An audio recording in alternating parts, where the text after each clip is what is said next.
All right, we're live. So as SOP, we're going to give it a few minutes to get people in here, let our numbers build up a little bit. But this is a special live stream edition, Red Dawn.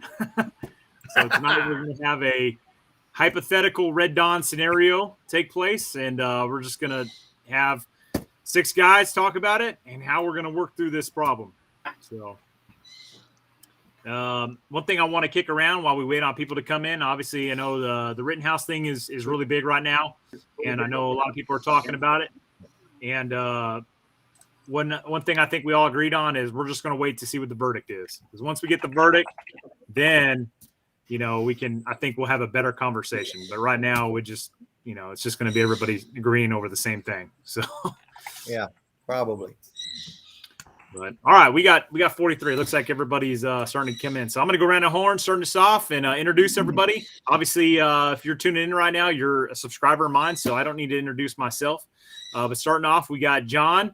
John at UW Gear also has the YouTube channel Alpha Charlie Concepts. Good friend of mine. He makes high quality chest rigs and gear. He's a U.S. Army National Guard veteran, served in the early 90s, and just a wealth of knowledge and big time into armed prepared citizen.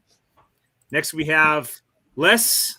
Les has the YouTube channel Pegasus Test. Good friend of mine. He's a black hat instructor at the One Shepherd Leadership Institute. He's also a veteran of the Gulf War, served in the Marine Corps in the early 90s. And again, wealth of knowledge, master of logistics, and just a great conversation piece to bring to the table here.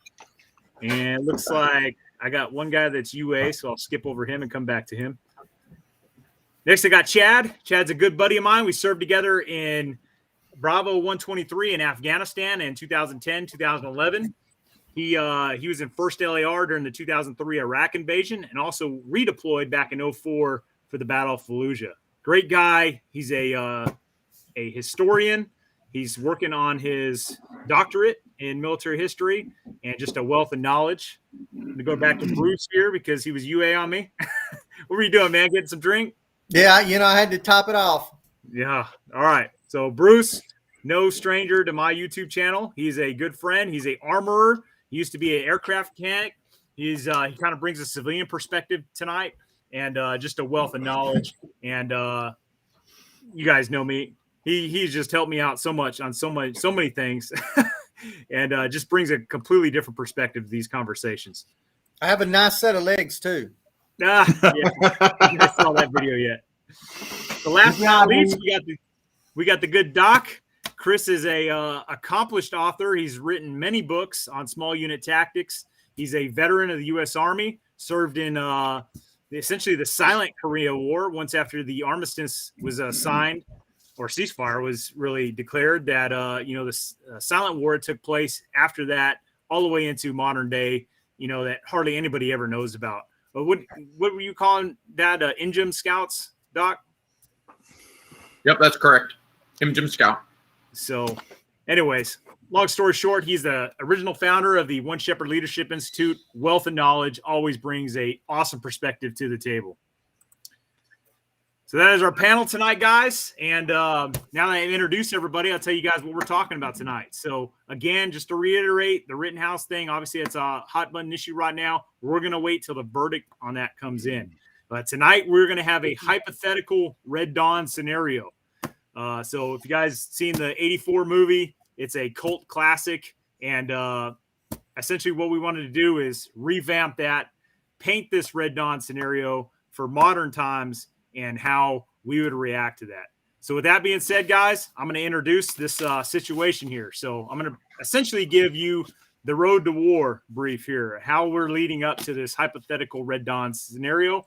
And then I'm going to go around the horn to how these guys would start reacting given the scenario that I'm laying out. Now, I want to preface this by saying that these guys do not know what I'm about to read. I have not told them that. So here we go. 2 years have passed since Biden administration has been in office, resulting in a terrible economy with little to no economic growth, rising inflation, extreme high gas prices, and a consistent pushing of left-wing social progressive woke agenda. Additionally, the Biden administration pushed forward with crippling policies that continue to hamper the economic and military strength of the United States, including the shutting down of more pipelines to appease the environmentalists, and even further restrictions on domestic oil production and drilling. With a poor economy, sky-high gas prices, and perceived weaker America on the global stage, Republicans managed to retake the House and Senate in a red wave during the 2022 midterm elections, putting the first real check on the Biden administration's agenda. Fast forward to the spring of 2023, the People's Republic of China, emboldened by a U.S. allowing Afghanistan to fall to the Taliban in 2021, and America's weakening in the world economic stage, takes its first real big step in challenging the U.S. when it established a military blockade of Taiwan. Instead of retaliating militarily and coming to Taiwan's aid, the Biden administration threatens economic sanctions, and despite maneuvering the U.S. Pacific Fleet, the U.S. military is not given the green light to intervene. After 2 weeks of blockade with no intervention by the U.S., the PRC launches its invasion of Taiwan. Despite a gallant fight by the Taiwanese military, it overwhelmed and defeated them. The surrender of Taiwan and the lack of U.S. intervention effectively hands complete control of the South China Sea to the PLAN. Island nations in the South Pacific quickly began to recognize China as the premier dominant force in the Pacific, and in turn begin greater relations with them and allow PLAN vessels to access their ports. In 2024, Biden wins re-election after a Republican vote is split by the Republican nominee Ron DeSantis and former President Trump, who ran as a third-party candidate after narrowly losing the Republican primary. Shortly after Biden's re-election, South Korea is caught completely off guard when it is attacked unexpectedly by hundreds of precision-guided munitions, presumably from the Chinese. Strike strategic ROC government and military targets, followed by numerous armored North Korean divisions, punching through the 38th parallel. And once again, U.S. intervention does not take place, and the country falls after months of bitter fighting. Fast forward 4 more years into 2028, the U.S. now plays second fiddle to the PRC, having lost most of its influence in the Pacific, Africa, and South America to the Chinese. The U.S. under the Biden administration practices largely a policy of isolationism, mostly focusing on social justice, climate change, and Green New Deal policies. Presidential election takes place in 2028. Ron DeSantis wins the presidency over former Vice President Kamala Harris in a hotly contested race. Blaming the election loss on racism and election interference from Russia, riots begin on Inauguration Day in most major cities across the country. After weeks of continuous riots and civil unrest, the PRC and Russian governments argue on the floor of the UN for intervention in the U.S. due to unstable situation unfolding in a nuclear-armed United States. Despite this UN disapproval of the intervention, both China and Russia assemble a multinational force from several different countries and threaten intervention. Now, what I'm going to do, guys, is I'm going to break and I'm going to start going around the horn. Now, again, no invasion has taken place. You guys only know what's I've read off to you. All right, we're going to start with John going around the horn. You guys are going to talk about what you're doing, what you're thinking, what you're planning right now based on what you know in this situation I've unfolded for you guys. So obviously it's a complete and utter nightmare of a situation that some of us could have easily forecast and seen coming. So basically, we'd be preparing for the absolute worst and praying for the best. We'd be doing everything in this area from stocking up on food and medicine and clothing, fuel, obviously weapons and ammo in anticipation of what potentially may come in whatever form it may show up. There's a lot of different ways things could go sideways. Economically, we would be in a horrible situation, and that could go south really quick, and without even any outside intervention, that could cause internal chaos that could be just as dangerous as external, external action and threats. So at this point, it would just be watching closely, stocking up, networking, and waiting. From my end. All right. Well, a lot of my comments will mirror John's, but I would also, at this point, with the internal situation described by Brent, I would be more actively preparing, because with all that was described, the internal security situation in the United States will be something that made the summer of 2020 look like a training exercise. So at that point, you're always going to be armed, because going anywhere, you're going to be responsible for your own security, because the police are not going to be able to be there. It's not that they can't be there, it's just they will not be able to. Also, as John said, I'll be stocking up on food, because there will inevitably be food shortages. But also I will be stocking up on ammo and batteries to power electronics and NVGs and things like that. I'll also be dispersing my equipment. You know, your house is a fixed position that you cannot Bradley proof. So I'm going to have multiple sets of gear, and I'm going to have multiple caches to have spread out all amongst the surrounding area that I can get to in a certain amount of travel time. I'll also be linking with like-minded people and training up with them. And I'm also going to accept a cold, hard fact. I'm not 19 anymore. I'm into my early 50s now. By the time of this scenario, I'll be in my late 50s. I'm not a frontline trooper. Where my real contribution will be is in knowledge and skill, and passing on what I know to the younger generations, so they can be prepared to take the fight to the enemy. Some of that will be done by training. Some of that will be done through, YouTube channels, and some of it will just be plain old face-to-face talking things out and finding like-minded individuals.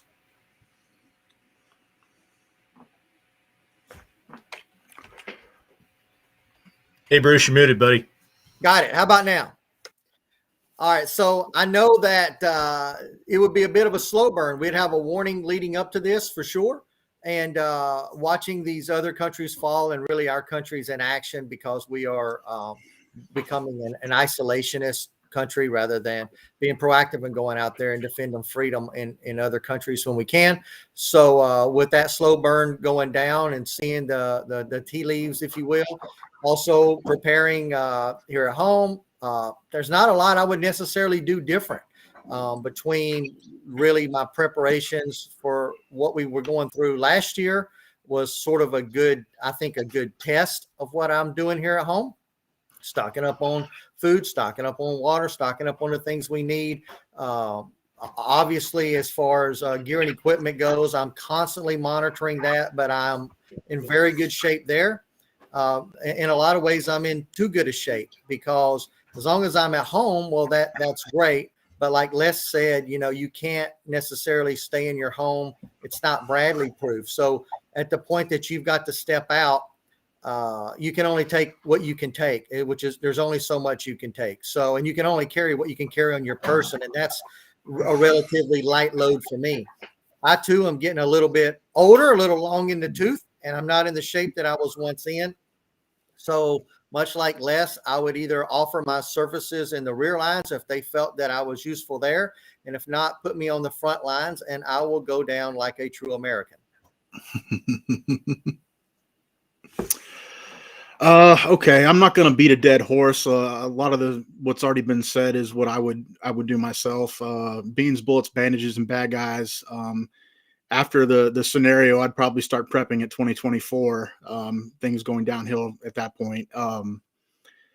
One thing I would definitely recommend is to study tactics. Nobody's mentioned that. If you haven't read this book, I suggest reading it because this is kind of the war that we're going to be engaged in if we're going to take on a military as large as the Chinese military and whatever allies it's able to assemble. Local leadership is another important thing. Whether you yourself are a leader or you want somebody else to assume that role, whether it be a local sheriff or a local member of the National Guard, but somebody's got to coordinate all this stuff. Leadership is essential. So finding those leaders and rallying around them at an early stage would probably be to the benefit. Another thing is commo. Nobody's really mentioned commo. I've got my ham radio license. I've been kind of working on that. And I'm sure the cell phones are going to go down at some point. So having a backup means of communication is probably essential. Last thing I would certainly recommend is to conduct local reconnaissance and gather intelligence on your local area. Most of us will be operating in a county or kind of remaining in our own counties just because we know the area, we know the terrain, And I would certainly encourage everybody to, get out and about and learn your area, and have that in the back of your mind for whenever the shiza hits the fan.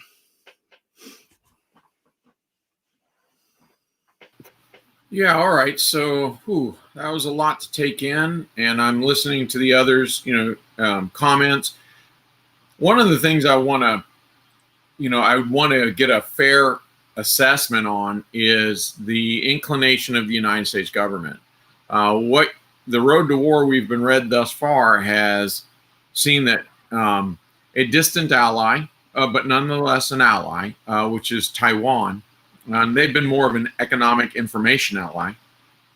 And then a very near and dear ally, South Korea, have been embroiled in a conflict, in military conflict with China as China expands. And I have not heard a favorable response from the U.S. government and the current administrations. And so right away, I want to know what's their stance on this.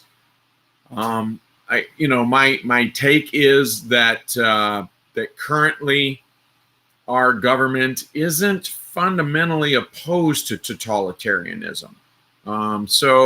That's true, I think, today, not in 2026.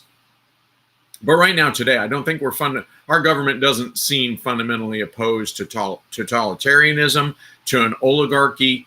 And so maybe, frankly, maybe they're not so angry and shocked and horrified by this rising China. Maybe, in fact, they're a bit envious and inclined to work with them.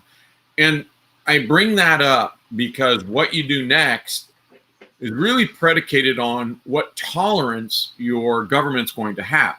And so what I mean by that is, let's say you have a permissive government that's really shocked by this, and they're adamantly against this form of expansionism by China and the other powers that be, and they're saying, yeah, this is a terrible thing. In that case, I would be very actively participating in what I already do in One Shepherd, but I would be marketing it quite differently. And so tactical training, leadership training, and all of those things that are involved with that, I think that's where One Shepherd would really have to step up its game. That said, if you're finding, as I suspect the case is, that the Biden administration in this hypothetical situation, that the Biden administration is really just envious of the empire of China, and then you're probably not going to find an environment that's very conducive to that.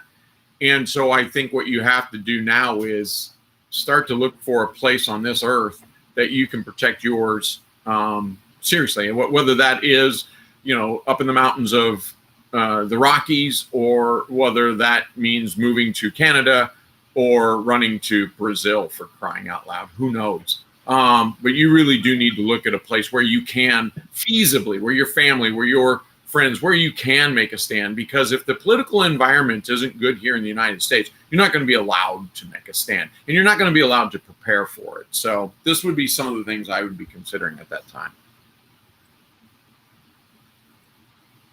Greetings, comrades. I will brief you on the war. So we have begun our invasion. Crack airborne units came in disguised as commercial flights. It took the key passes in the Rockies. We also coordinated with nuclear strikes, taking out key silos in the Dakotas and points of communications in Omaha, Washington, and Kansas City. Infiltrators that came up illegally from Mexico have infiltrated SAC bases and caused a lot of havoc. Russia, my homeland,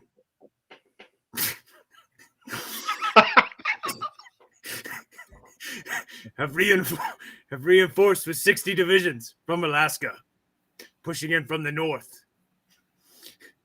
Other multinational forces from the People's Republic of China have landed on the east and west coast, as well as allied nations pushing in from the south, specifically overrunning Texas. We've gained many friends on your left-leaning parties in America that are facilitating our invasion. This is the key map here. As you can see, the CCP has overran the east and west coasts. My beloved Russia, along with our allies in the south, have pushed in from the north and from the south. This is your current situation. Resistance is futile.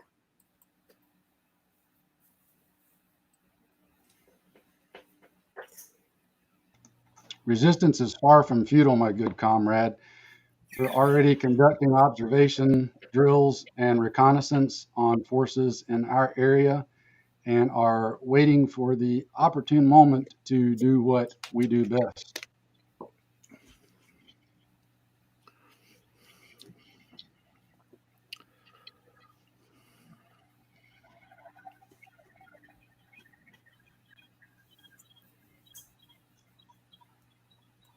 Les, you're muted.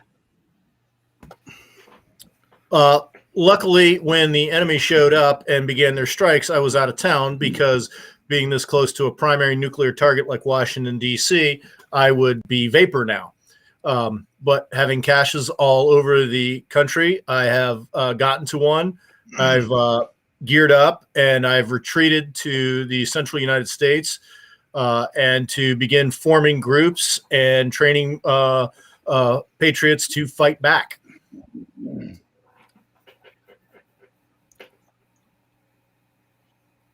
Comrade Brzezinski, that was an excellent presentation of our upcoming mission. I come from Georgia, a state within the Soviet Union, hence my Southern hick accent. I am prepared for this upcoming air assault. I have looked over the maps and have seen the football field at which I plan to land once I jump outside of that beautiful Tupolev that we have been polishing for the last 40 years. I am told that 2 of its 4 engines are running and we are prepared for the attack. So for those Americans out there that think that they're not quite ready for socialism, which we all know is secret for communism, you got another thing coming. Your resistance is futile, and prepare to raise the beautiful red flag with the yellow sickle over your beloved country.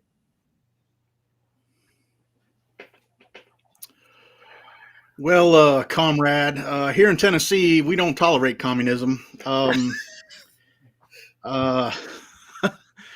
I saw by the map that you quite haven't reached our lines yet, so we're just here sharpening our claws and our knives and our loading up magazines. Time is coming. We're going to attack what's weak and avoid what's strong, and we're going to wear you down. Death by 1,000 cuts.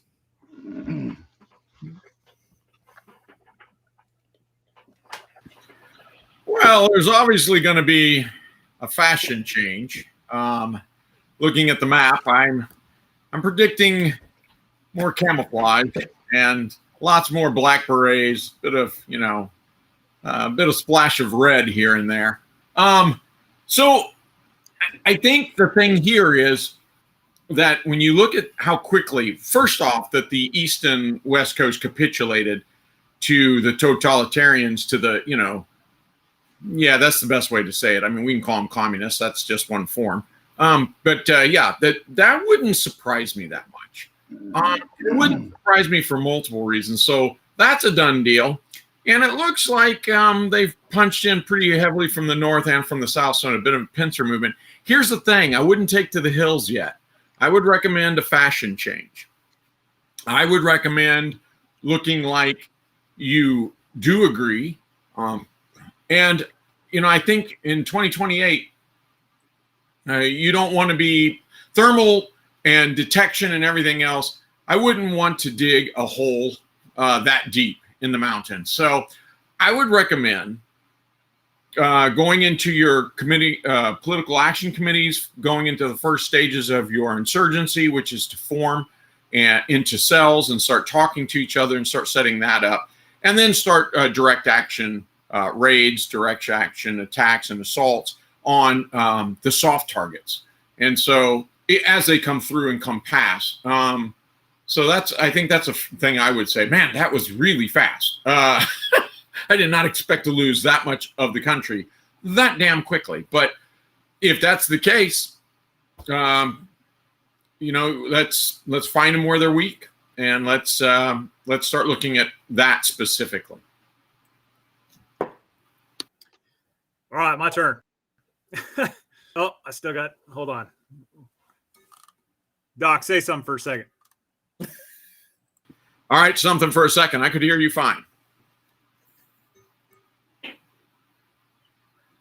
All right, there we go. All right, so you know, I'm a family man now, and I'm still currently serving in the Marine Corps Reserve. So my number one priority is making sure I get my family to free America, getting them out of harm's way. I've got there's plenty of young guys here in the States that can do the initial fighting, but I've got two priorities. That's getting my family out of harm's way to free America, and also getting back to my unit. Now, if I'm completely cut off, which according to the map, that's it. Well, I ain't getting back to my unit, so I'm on my own. Yeah, you can turn it on. So, you know, essentially at that point, it's taken into the woods. We don't have the nice mountains that they had in Red Dawn. So luckily for me, I do have access to large areas of woods, and I've already have stuff that's very close to those locations that I can get to. So priority one is getting my family safe and secure. And then once that happens, at least a reasonable degree, then I'll start focusing on the, you know, the insurgency stuff. So that's my objective.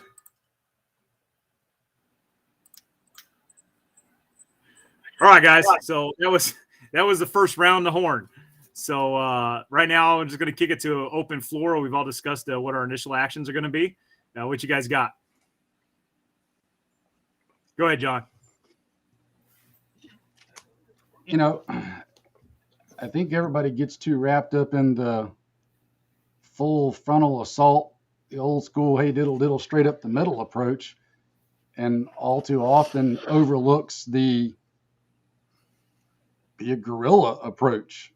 Like, do what guerrillas did, hide in the woods, don't get found, don't get into a fight, make a fight on your own choosing, your own time, hit and run. I mean, Revolutionary War, Francis Marion, the Swamp Fox, what did he, basically pioneer? Was that guerrilla warfare, strike when you want to and then disappear in the woods, not getting into full frontal long out fights. Simple things that people could do, like conducting reconnaissance, gathering information, simply being able to report to others where things are happening at, troop strength, numbers. That reconnaissance would be vital. It's not always about, frontal assault and man in the trenches. Sometimes it's about just sneaking around in the woods, being real quiet and hidden. I know, crazy idea, but I think some of this is really going to depend on how, using this example, how the Chinese are going to fight this war. Traditionally, they've been a guerrilla military force. It's only recently they've kind of shifted into this technocratic, technology-based, heavy weapons-based force. But they do have their traditions in guerrilla warfare. So I think that's really going to depend on how they fight this war, whether they're going to try to win without fighting, like Sun Tzu said, and engage in economic warfare, or try to start a friendly insurgency within our own country.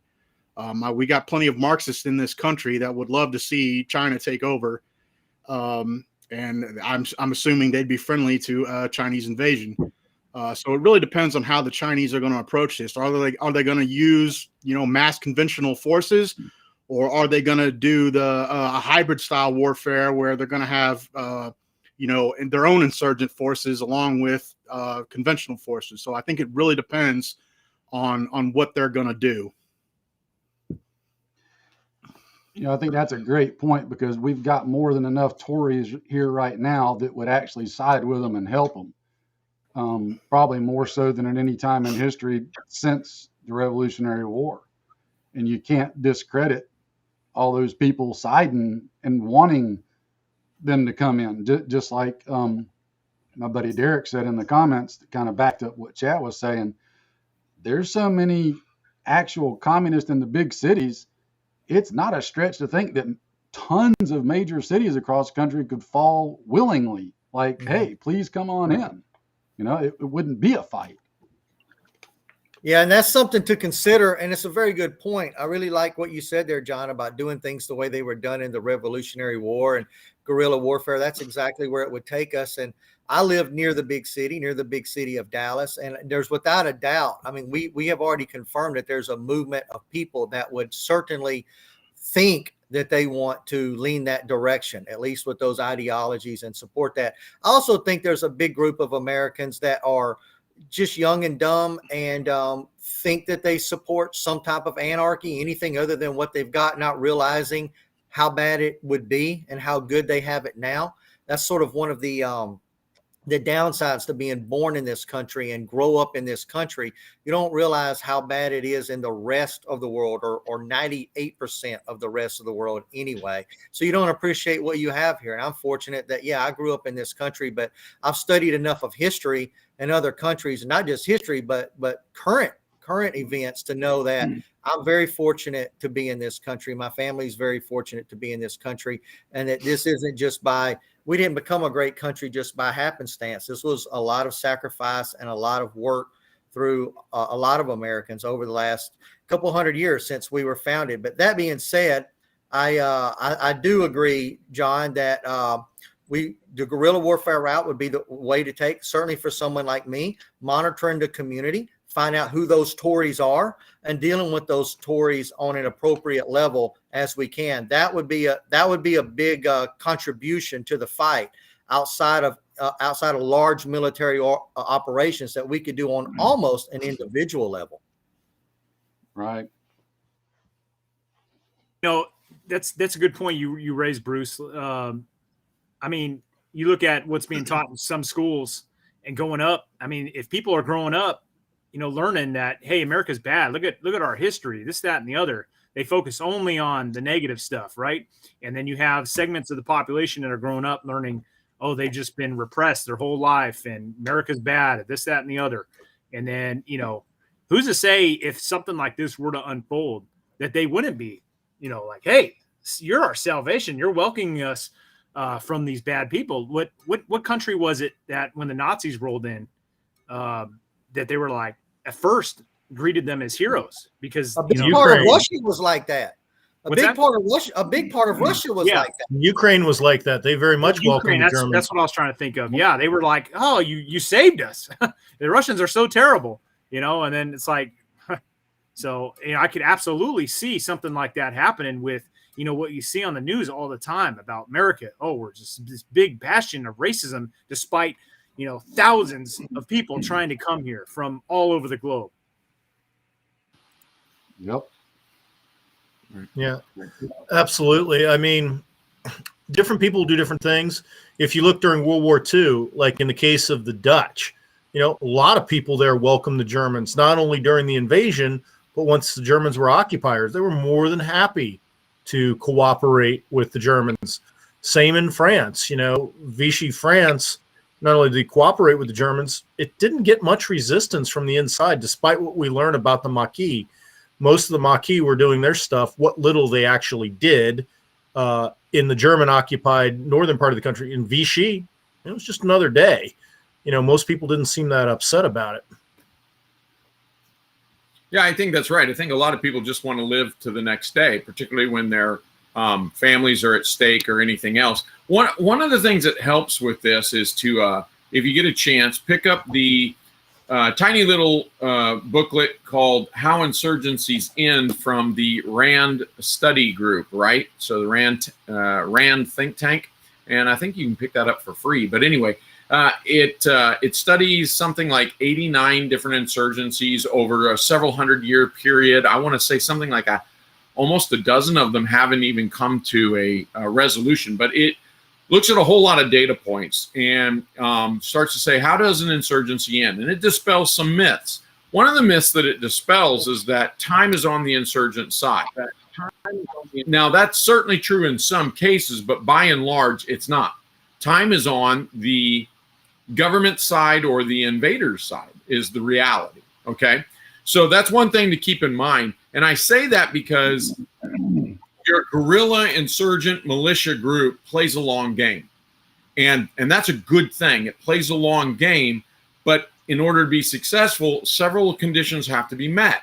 One, you have to have sanctuary. You have to have a sanctuary where you can come together and form from an insurgency. You can at some point you want to transition to a guerrilla force. Not too soon, but you need to transition to that guerrilla force. And at some point, when the guerrilla force gains steam, you have to transition to a conventional force, because conventional forces defeat conventional forces. I'm not saying it's the only way. I'm just saying it's overwhelmingly the trend. And so you want to have sanctuary to do that. You need a conventional ally, or you need to become the conventional force that defeats it. What I'm saying here is that the militia did not win the revolution. The militia did not. At the same time, in the same breath of air, before you get on the keyboard and say, oh my gosh, he's offended us greatly, the Revolutionary War against the British would never have been won without the militia. How can both of those statements be true? And here's what it is, that the militia rarely was successful at a tactical or an operational level. It did have the exceptions, but the exception proves the norm. It proves the rule. They're not very good at tactical and operational levels. They're wonderful at strategic levels, because militia don't win campaigns. The conventional force does. But when you dissipate your forces through militia, guerrilla insurgency, and they're all over your country, the enemy cannot cover that down. And that was certainly true of the British. They couldn't cover everywhere. So we forced them to cover everywhere, and they were not able to mass effectively. And this is eventually when the French come in, and we get the British at Yorktown, and there's other examples. And again, this isn't to take away from our conventional military's victories or even the militia's victories. It's simply to recognize a truism. And the truism is simply this: strategically, you need militia insurgent guerrilla forces. You need them strategically to have success. Tactically, they don't win wars. They generally don't.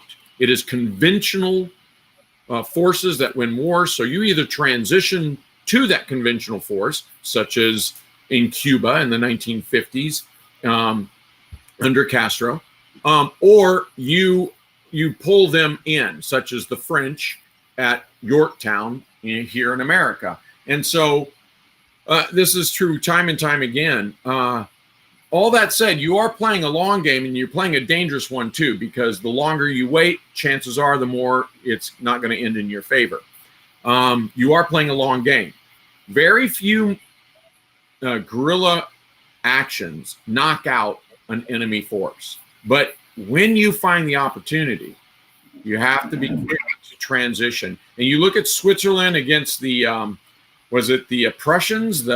Anyway, gosh, I can't even remember the battle, but we're talking 500-600 years ago, where the Swiss really come into their own, and these tiny little militias ambush this massive Germanic force, and just, it's a wholesale slaughter. But that one single act, and there are several shining examples of this, that one single act says, we're done. The invading force says, it's not worth it. I can't justify this at home. But as Brent said, here's something else to keep in mind. Communists don't really care about it's not like they have to apologize to mothers and fathers. They are a totalitarian form of government. And so if they send another million to their death, so be it. So you've really got some major hurdles to come out victoriously here. I'm just being realistic. I'm saying, look at that map. Look at how quickly we fell. And I'm not saying it's hopeless, but I'm saying, woo, boy, we better find those things. We better find, one, our insurgencies better quickly transition to a guerrilla force in sanctuaries, that is, places that the enemy can't quite get to. We better find conventional allies, and we better realize, time isn't on our side. So where we can take decisive action, we need to. Yeah, and with what Doc said there, sanctuaries are important. On Brent's map there, we had Free America. Based on the scenario that Brent lined out, if Doc and I weren't vaporized by the nuclear strike on Washington, D.C., and the communication node that Loudoun County is for the interwebs will be out in free America, or we're dead. No, the communists wouldn't. The communists wouldn't bomb this place, Les. I'm telling you, there's too many communists here. They don't care about their own, number one. And two, in Brent's scenario, said Washington got nuked. So, well, they killed a lot of their support base if they nuked Washington. That was not a good move. I see there's a bunch of their challengers as well. Yeah, well, or any major city. I see there's a lot of questions where people are like, what the hell is going on? Why the camo? So we'll just to recap, this is a futuristic Red Dawn scenario. Obviously, the topic tonight is a little bit fanciful, Red Dawn. And yeah, we've all chosen our sides. So I've decided that I'm just going to get along to get along, and here we are. But yeah, futuristic Red Dawn scenario. Ron DeSantis is president. And so, but that brings up that brings up an interesting point, though, because I think a bit of the elephant in the room is the question of what is the federal military going to do. So I think all of us in here, except with the exception of Brent, we are probably, and you guys chime in if I'm wrong here, but see ourselves as being the volunteers, the Minutemen, guerrilla warfare types. All these other gentlemen have served, but they're taking that experience and they're going to use it on a more personal level. Whereas Brent's still currently in the military, therefore he would be part of the big military machine, the conventional forces that Doc was talking about. And with what Doc was speaking to is you need those conventional forces. Yes. And my question is, do we see those? I suppose it would almost depend on who the commander in chief was, so you can get a temperature for where the military is. Obviously, I think that I see a potential for, regardless, for some of those conventional forces to possibly split. Now, I don't know if any of those of you who have been in the military before can fathom that or see that, but I'm curious as if it could ever, if you could foresee it happening. Now, let's say under the current administration, you see an invasion here. Do you see at some point any of the conventional forces splitting? And then we'll look at it also under the DeSantis administration, which I would expect to look similar to the Trump administration, maybe stronger, maybe more unified, where that might not be as big of a chance, but that's something that's left up to, I suppose, the generals and those in command. And here's why I bring that up, because I see the wheels in Doc's head under that cute little beret turning.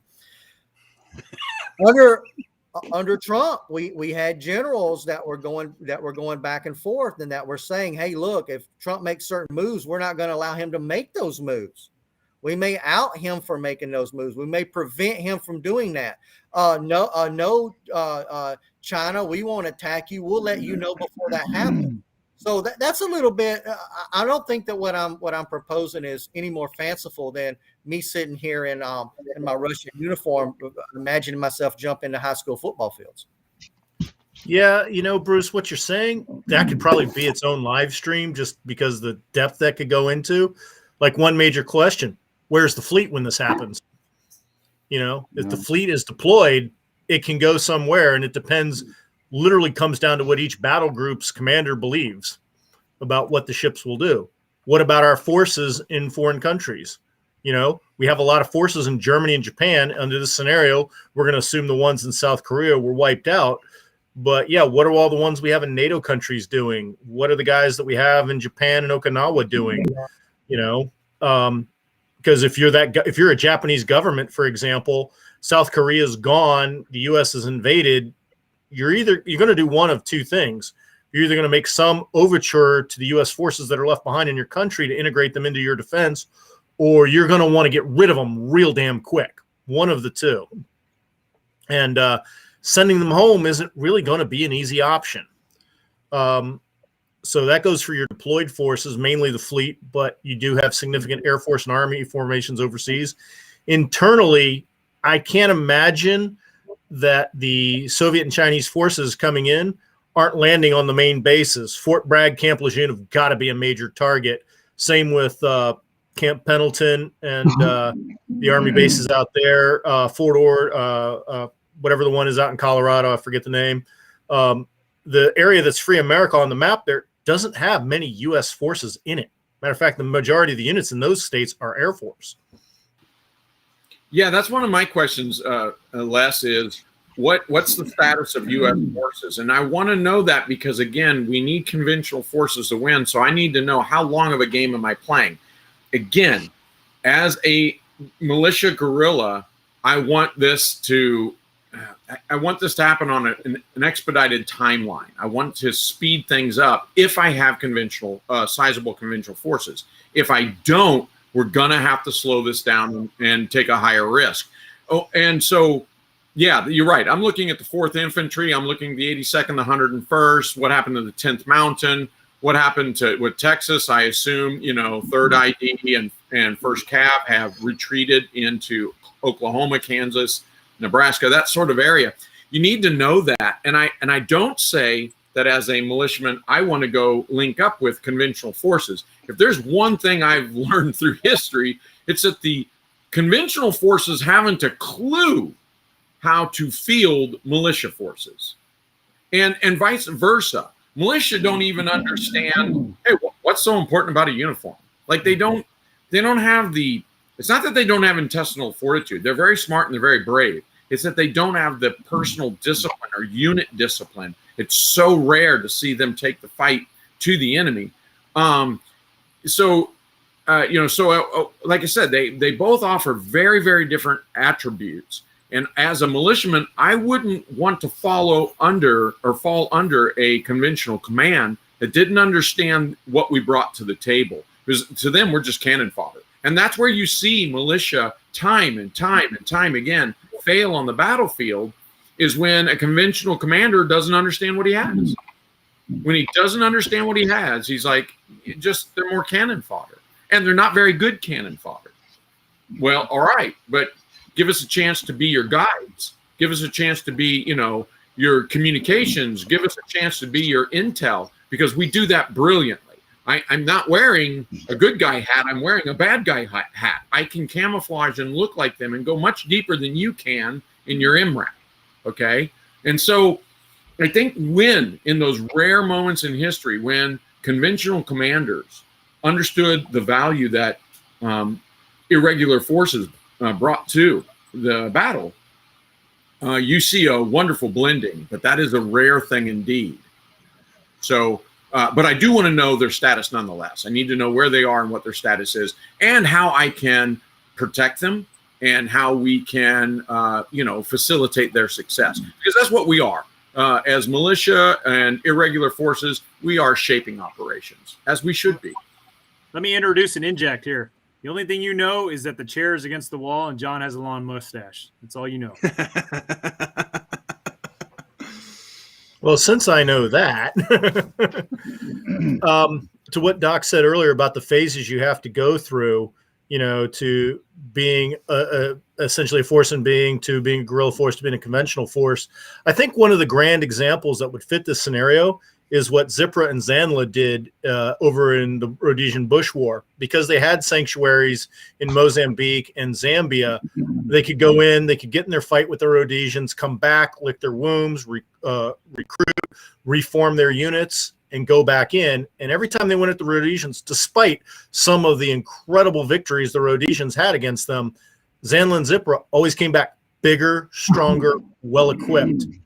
And probably the biggest thing that brought about the end of Rhodesia, without allies, without real supplies and everything, the enemy force was just winning in numbers. And they eventually had the part where they were controlling parts of Rhodesia. Not that the Rhodesian government would admit that, but it's kind of true. And that would be the scenario back in Free America in this, training up forces to add on to the remnants of the conventional forces for what will essentially be a big infantry fight, because even if the regular army units have managed to withdraw into Free America in good order, the M1s are going to run out of parts. The Bradleys and the LAVs are going to run out of parts. At best, you're going to be truck-borne mobile infantry at best. Otherwise, you're just going to be conventional infantry. And eventually, despite all the gear and all the guns we have in America, our logistics are going to dictate that by the time we're on the offensive, we're using all enemy equipment. I think, Les, you make a good point, and I think nobody's mentioned it, is our foreign allies. I'm sure they may play a role in this in some form or fashion. We do have allies out there. We do have people out there who don't like China, India being one of those examples, Japan. Who knows how they'll help Australia. Yeah, I think you're right. I think there's a good book out there by Anthony James Jones called Victorious Insurgencies. And that's kind of the argument he makes, that a lot of insurgencies don't survive without foreign intervention. And we see that throughout history. And it's almost necessary. So, yeah, I think reaching out to our allies in somehow, some way, getting out of the United States to Europe, wherever we can. And we're going to need those beans, bullets, bandages, and the ability to take care of bad guys as well. So you raise a good point. That's an excellent point. Sure, not just Rhodesia. I mean, in Vietnam, the enemy had not only North Vietnam, which for much of it, of the conflict, we wouldn't go into, not even with air support at some times. But they also had Cambodia and Laos that they ran into, and so that provided a sanctuary for them. For our own war, we had two things. Obviously, we had the French helping with the Navy and their army eventually, but also we had the interior. This was a wilderness country, and the British couldn't make headway into that. So we retreated into the interior, and I think you're again right. You need to know where your sanctuaries are and who your allies are. It's interesting to me the way the House of Cards toppled. I agree. Did we wind up with divisions of South Koreans and Taiwanese here? Did we wind up with divisions of Canadians and Mexican army? Did we wind up with them here? And I asked that question because Brent said something to the tune of 20 divisions from the enemy come in. Let me put that in perspective. We have what, including Army and Marines? I think the Army is down to something like 20 divisions total, half being reserve component, half being active duty component. We're down to 20 divisions, and I don't even know that they were all here. As less divisions even exist anymore. Well, they do, but at least in the Army they do. But they're so few and far between is the point, and we have them strung across the globe. So what's our situation?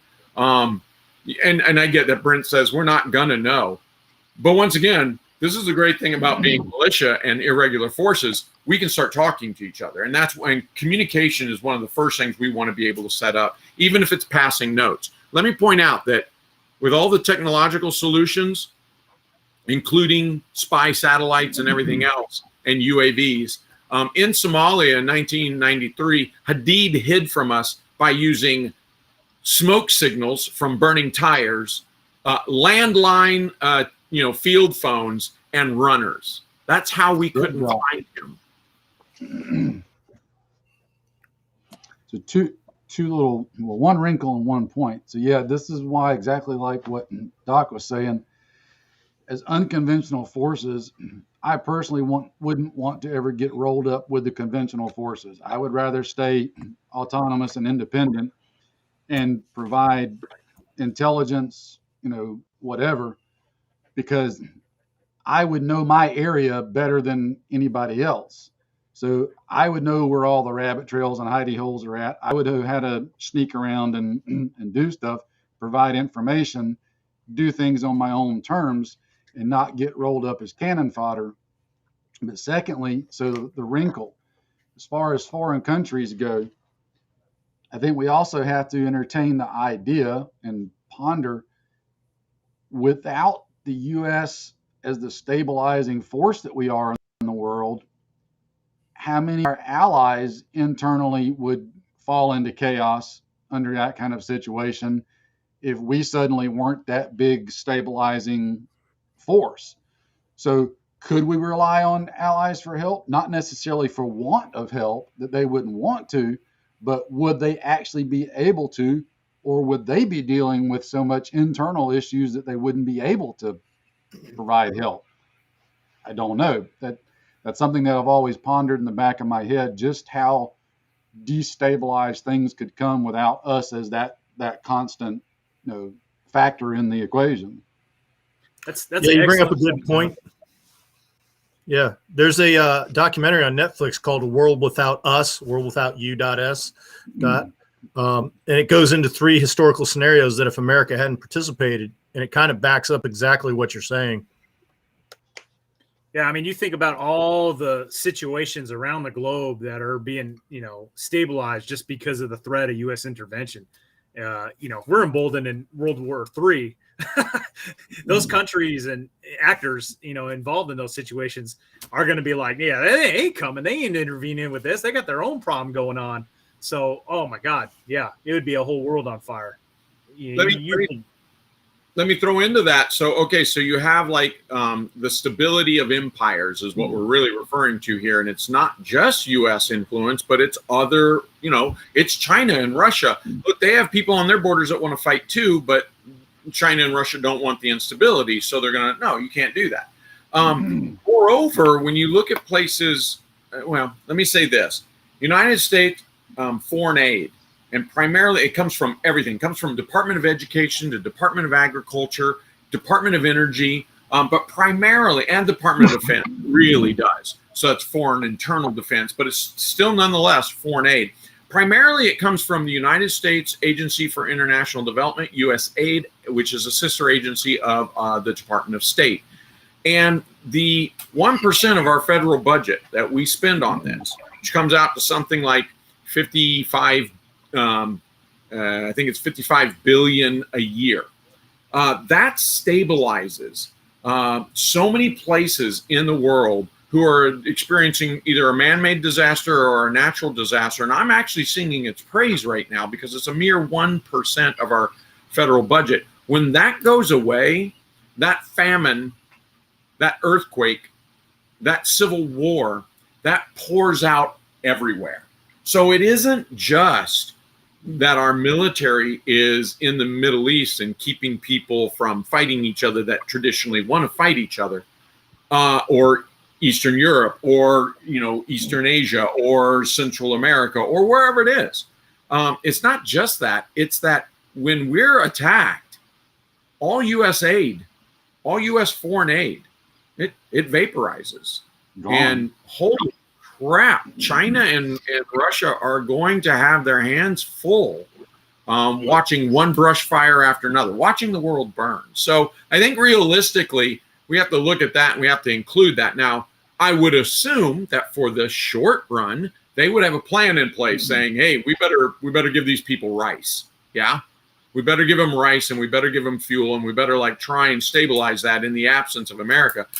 But America is by and large the largest and most generous nation in the world. And so how long can they sustain that? 6 months, 3 years? After a while, that house of cards falls down too. And maybe there's a whole lot less division here. I guess what I'm trying to say is ultimately we want to make the invader in this hypothetical scenario, it's Russia and China primarily. We want to make their situation here in North America very untenable, right? We want to make as many casualties as possible, hitting the softest targets as possible, and eventually they'll clam up. What you want to do is have them clam up into these defensive nodes where they're not sending out patrols anymore. That's a metric of our success, is that they're not patrolling anymore because they're clamming up into their tight 360s. And then in the rest of the world, you want to set the other continents on fire with humanitarian crisis that China and Russia couldn't respond to. So that will play in our favor as well. Well, and I think that's why they would have to do it. They would want to take us quickly, because the longer it gets drug out here, the more they're going to have problems elsewhere. When they start having a whole bunch of fires to put out, it's going to be a logistical and financial nightmare for them.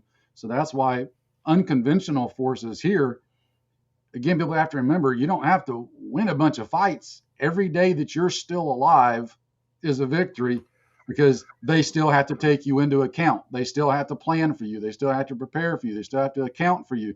They still have to worry about whether you're going to blow up a truck somewhere, whether you're going to sabotage a fuel tank somewhere. Every little thing like that, they have to account for. And you don't. You've only got one little thing as an unconventional force to do. And the longer you tie them up, exactly what Doc talked about, all those fires are going to start blooming all around the world that they got to start diverting attention to. And yeah, dragging it out, making it protracted is going to be a key thing here, because they want to do it quick and get it over with. I just want to comment on the the conventional fight that I think it was Doc was bringing up earlier. So you have this big conventional fight going on. I want to use a real example that I experienced at the 40th anniversary One Shepherd training FTX. Is one night we had an enemy force, just a couple guys got behind us, right?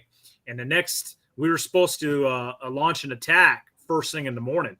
And I knew if I didn't deal with those guys behind us, it was going to foil the whole entire attack the next morning. So I had to refocus and make sure that those guys that were behind us were dealt with before I could even get to conducting this large scale attack with my main force.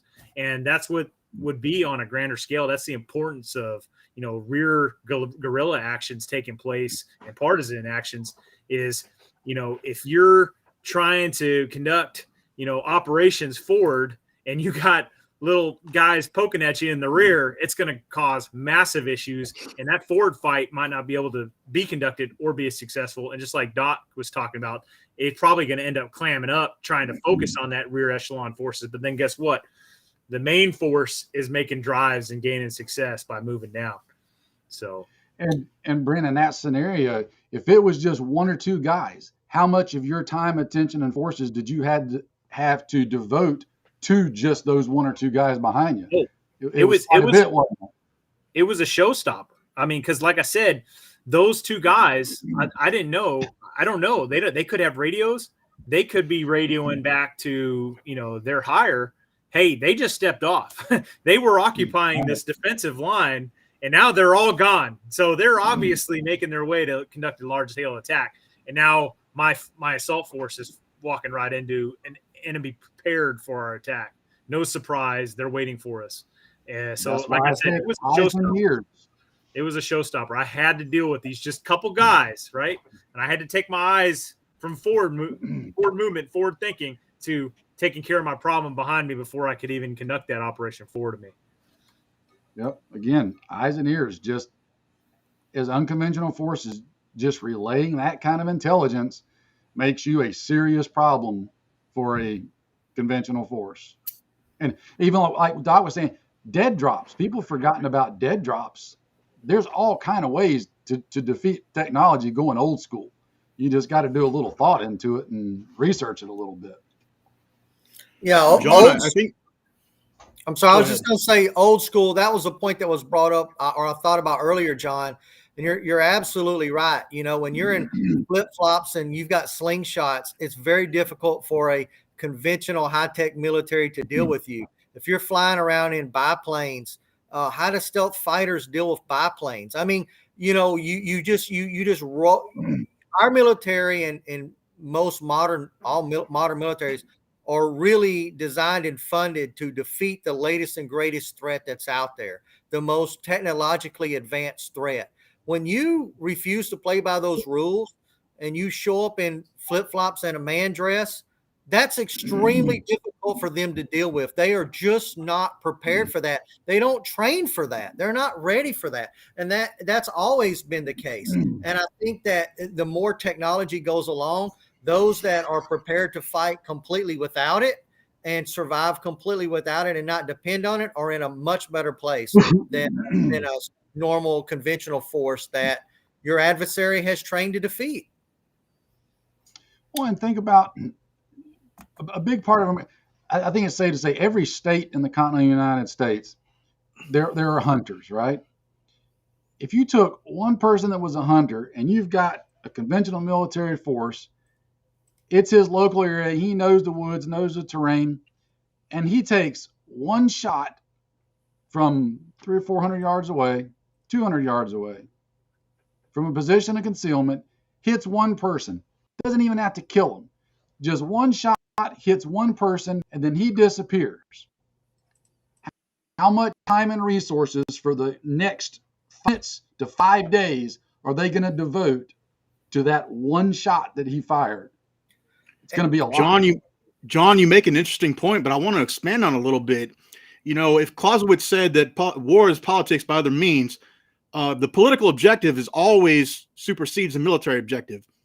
Now, you have to think about, has the Chinese population ever experienced war, like war on a grand scale? The answer is no, not since the Civil War. You know, the last time China tried something, they invaded Vietnam. They've had border skirmishes with India, but that's the entire veterans they have in their service. That's it. But when the Chinese population starts experiencing war, how is it going to affect them? They've got unrest in Hong Kong. They've got unrest where the Uyghurs are. You know, the one of the things about being a totalitarian nation is you have to fight a two-front war. When you're in a war, you have to fight the war at home, and it takes vast resources to maintain that iron grip on your society. But they also have to fight a war over here. So they're going to stretch themselves pretty thin if they come this way. But that's a good point. I just wanted to expand on that real quick. Yeah, I agree. They would face the same problems that we would, to a point of getting in a big, protracted war where they start taking casualties a lot. It's costing money. It's costing resources. People back home are starting to have issues because they're pulling resources from home to devote to the war effort. You start putting the population in hardship. The population might decide, you know what, this isn't quite worth it. And then they've got to deal with that back home. And that's one problem China's got. They got a lot of people back home to deal with if they got fed up with stuff. Mm-hmm. A lot of men without wives, too. Mm-hmm. Yep. So I would say then, as a irregular force, that what your militias would form into, and we've already said it. We said, look, and it's not a small, I'm not brushing over it. It really is the eyes and ears, right? Reconnaissance, surveillance, ISR assets. That's going to probably, and yeah, let's just leave it there. We could add more in there. There's other shaping operations, but really it's your ISR, your intelligence, surveillance, and reconnaissance. It's going to be your chief contribution, no doubt. Your next biggest contribution is to consider the lines of communication or the lines of logistics for your opponent. Russia and China, they're not. We're not landlocked with them, man. They've got to get those ships in. So we can sit here and talk about how to take down a T-80 or an Armada, the T-14. No, let the conventional force handle that. What you're going to do is you're going to sink cargo ships. That's what you're going to be looking at, sinking cargo shipping. You're going to be looking at dislodging, ports, fuel depots, airports, train stations, anywhere that they can, and shipping ports. You don't want to necessarily destroy everybody, kill those people. What you want to do is you want to sabotage them so that they're constantly having to reroute those sources, and particularly if they're rerouting those cargo shipping containers, be it air, land, or sea, so that it exposes them in ways that militia can then ambush and destroy them. That's this was a tactic in Iraq and Afghanistan. It was an incredibly effective tactic, but of course it was very hard for them to channelize that in this great big open desert. And I really do believe that that's what you're going to see. And when you do that, of course, what the enemy's going to do is they're going to pull more and more of their combat forces to guard those ports. They're going to pull more and more of their combat forces to protect those ships and airplanes. And they're going to be pulling those away from the conventional force. And this is how the conventional force can actually have its battlefield success. So that's your secondary role. And we see that. We see that in the movie. Here. We see that in the movie Red Dawn. Obviously, it's just a movie, but as they became more and more effective and they're causing more and more damage, what'd they do? They brought in an elite Spetsnaz unit to deal with that threat, right? So they're pulling those elite Spetsnaz units from the front to bring back and deal with this little band of high school kids that are wreaking havoc in the rear echelon. Right, and you can wreak a lot of havoc with the enemy logistics. A French Maquis, one of the things that they did, according to the British SOE, that was highly effective is people working at the railway terminals would just switch the packing lists on the railway cars. So you'd have stuff showing up in Russia designed to go to the Italian front, and stuff for the Italian front go to Russia, from Russia to go to Italy. So you have the guys that are down in Italy getting all the field coats, and all the guys in Russia getting the summer uniforms. It was rated as one of the most effective things that the resistance did. I think Yeah, there's things an like- opportunity here for alert program at One Shepherd to develop. That would be interesting. You know, things like taking out rail lines. You know, you can look at I say a great country in terms of size and their accomplishments, like Germany in World War II. You know, they started out with their tanks were running like BMWs. They were nice and quiet. And by the end of the war, they would squeak like hell. There was a reason for that. They didn't have rubber. They had a shortage of rubber because we bombed the hell out of the rubber plants. We were taking out ships that were supporting them on things like rubber, and they had to switch over to all metal road wheels. They got rid of bearings. Their bearing factories were destroyed, and they went to bushings, and those ran out.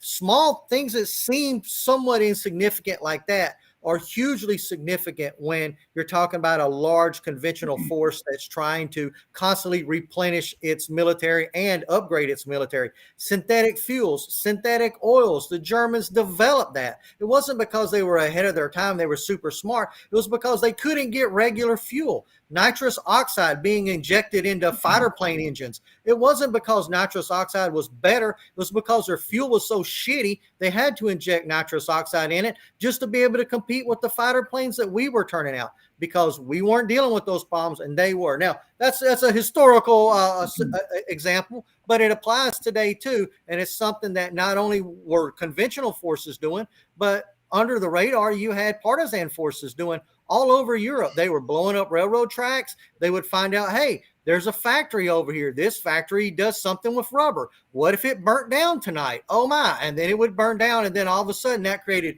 huge logistical problems for a giant military that is extremely dependent on logistics.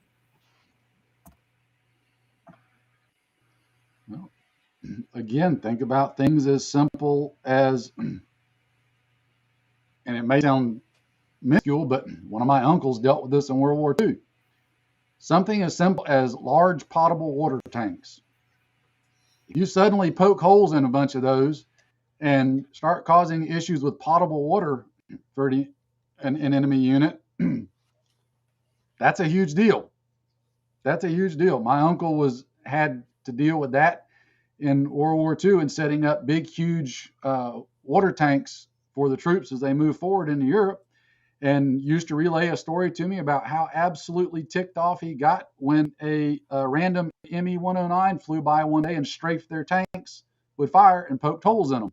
It was a huge problem that they had to deal with. So there's little things like that you can't. I think everybody gets wrapped too much around the movies and the idea of just going guns a-blazing head to head with the foreign invaders. And there's a whole lot of stuff you can do that's a whole lot less sexy, but a whole lot more effective. I still want to see alert program on Shepherd. Yeah.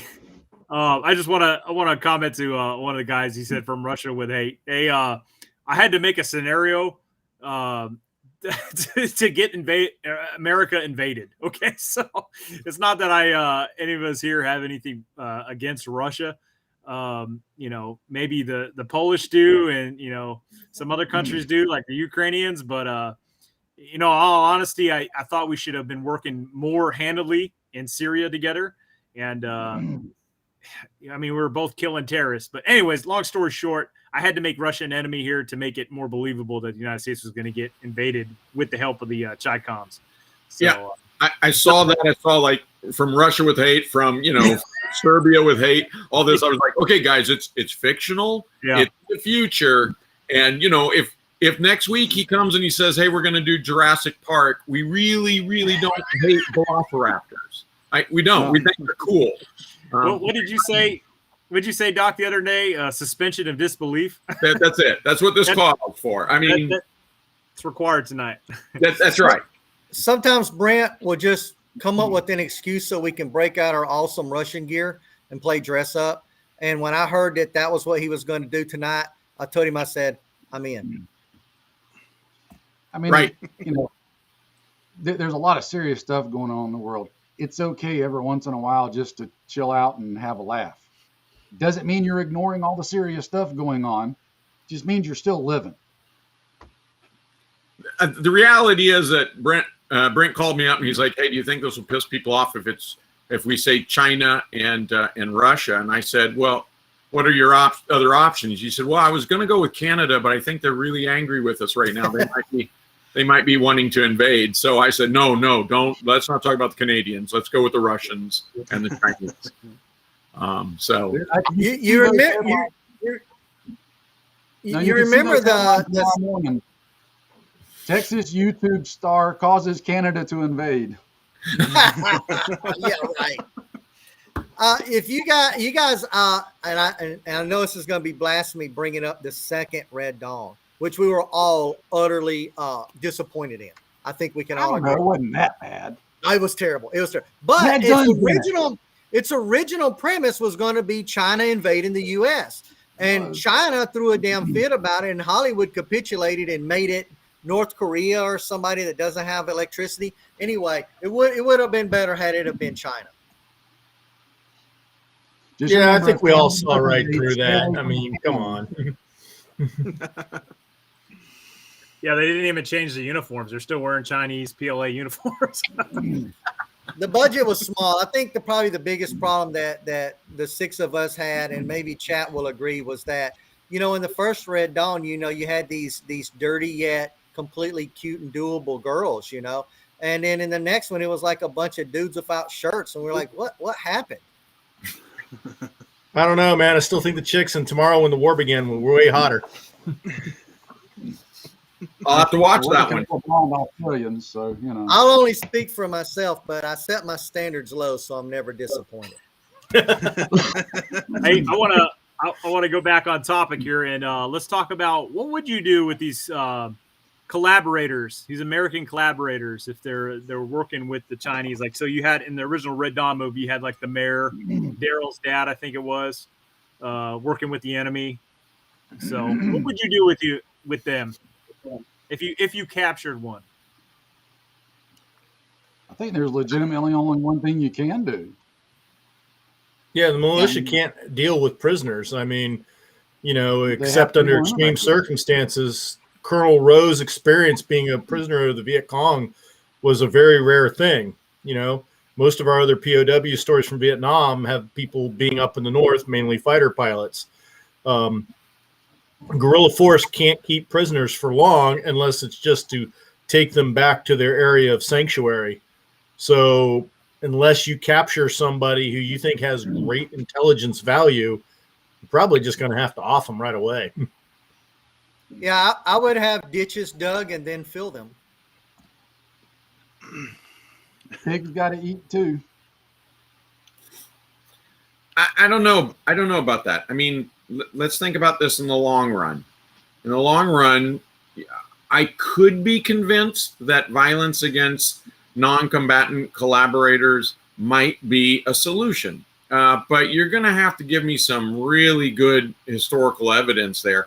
Because generally, resorting to that winds up turning the population against you and against your cause.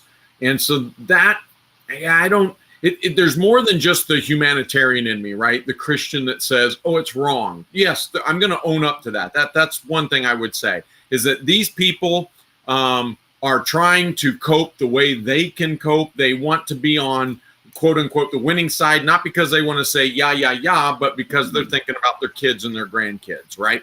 So there's the humanitarian side of me, and there's also the military, the martial side of me that says, I'm not sure this is going to end well for us and for our cause. Having said that, what I would try to do is maybe show some compassion, say, look, you don't have a history of being a collaborator. You don't have a history of being a Marxist or communist or whatever it is. So how about we work together here? How about we don't expose you? We don't punish you. How about you simply pass information to us when we need it? Maybe turn them. That would probably be the best outcome for our purpose. If you I have could, to. then yeah, I agree. The question is, could you though? That and do you Each take case that is going to risk? be different. Yeah, I mean, you have to take it on a case by case basis, because if you got somebody that says, "Oh yeah, okay, I'll do that to you," and then next thing you know, they go back and tell everybody exactly who you are, where you at, everything about you, then it makes for a OPSEC nightmare. But question though, and I'm not disagreeing with what Doc said. It's a legit question here. Wouldn't a collaborator, by definition, at that point, be a combatant?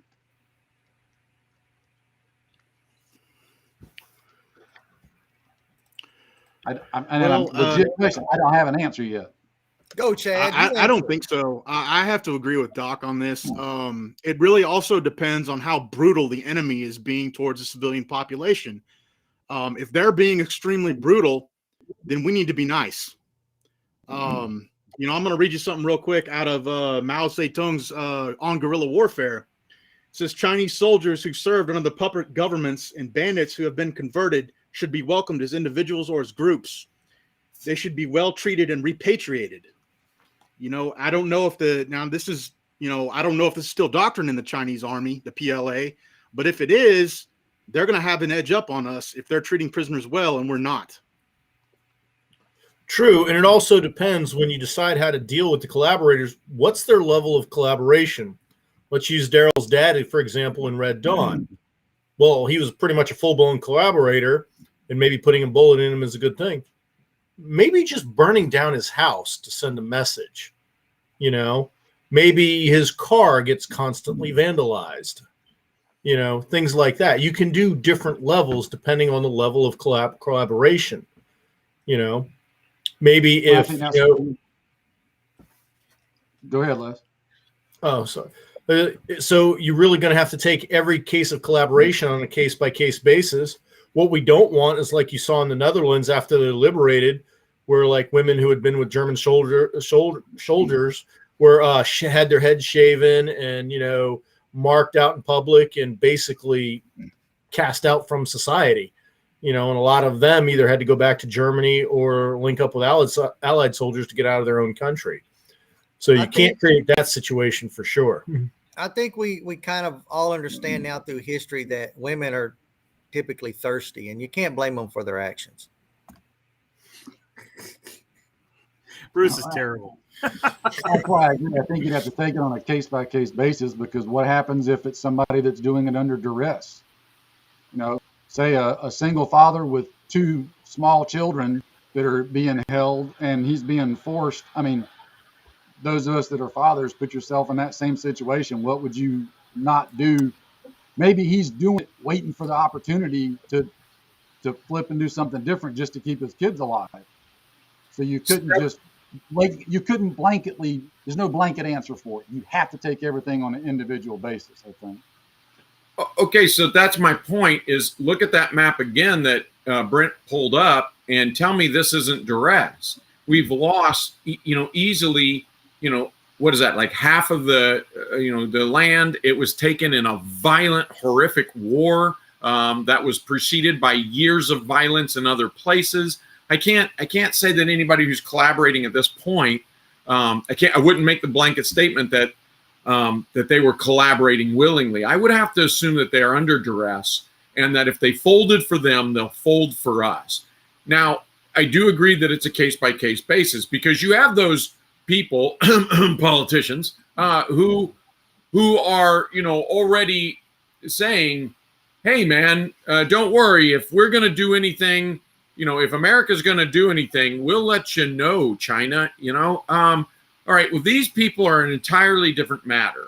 And also it's about when do you choose to exact justice? When do you hold them to trial and all this other stuff? I would say that under the most extreme conditions,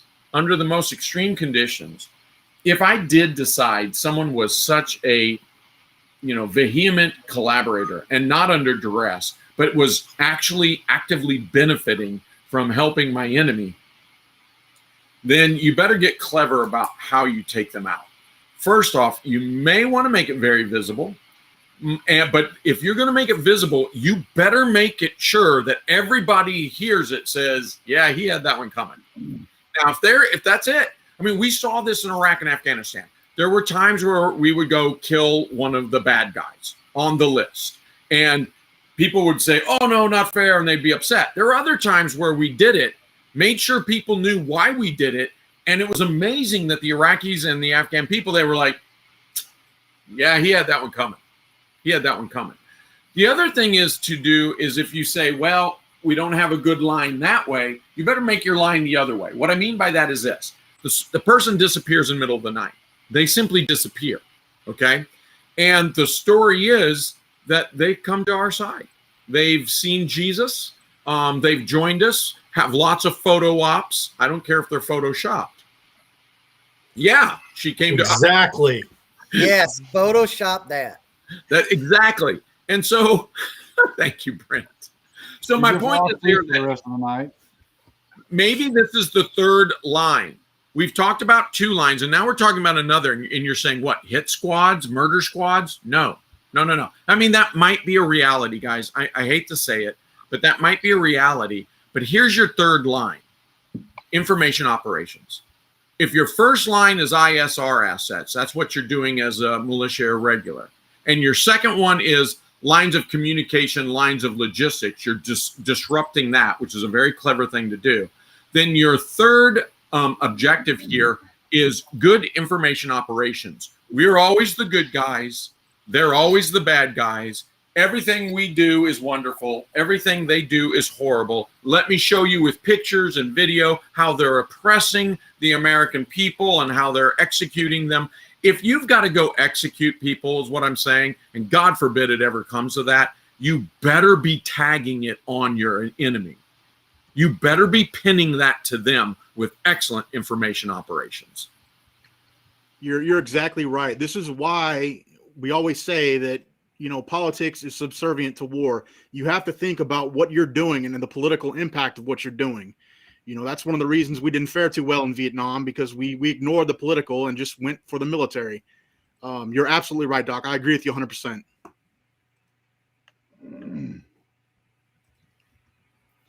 Well, all I know is if the blonde showed up, Bruce would surrender right away, so we can go ahead and count him out of the fight. Yeah, she definitely needs some interrogation. Oh, yeah. Well, sometimes it takes the path of least resistance. It comes down to the John Connor scenario. Like I always say, if the Terminator shows up looking like Charlize Theron or Summer Glau, that's a great plan. That's totally going to work if I'm John Connor. Well, you remember China's got some significant influence in the scenario in South America, so you're going to have some South American communist women up there, and I think Bruce, he's done. He's out of the fight, man. He's done. I tell you what, man, if they ever get to Venezuela, oh Lord, I'm done. Well, if they show up here, I'll just make sure to tell them, hey, head over there to Texas. There's a guy over there that wants to help y'all out. I'm sure we'll do like in the Guns of Navarone. We'll get Bruce all the bad information because we know he breaks. Yeah, I want to say throw my 2 cents on this, and I concur with the you got to win the hearts and minds of the people, because what do you see in insurgencies? The people are hiding the insurgents. They're helping the insurgents. So if you're the ones that are going in and murdering, people, especially the ones that are just there, they're just trying to exist. It's going to turn the hearts and minds against, because essentially that's what we saw in Iraq. Is the people were getting fed up with the insurgents just randomly placing IEDs and killing civilians, and then eventually they just say, what, fuck these guys. Yep. and their own militias started turning on these insurgents, and now it's a more stable situation because of that. Yep. Right. It's a fine line to walk. People like to think it's so cut and dry, and it's not. Not when you really think it all the way through. It's a huge rabbit hole to go down.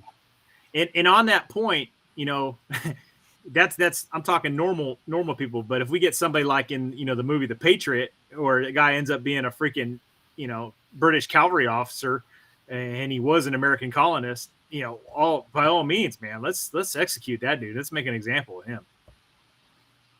As long as it resonates. Yeah. As long as it resonates with people, but you don't want to just say, oh, everybody's going to get it.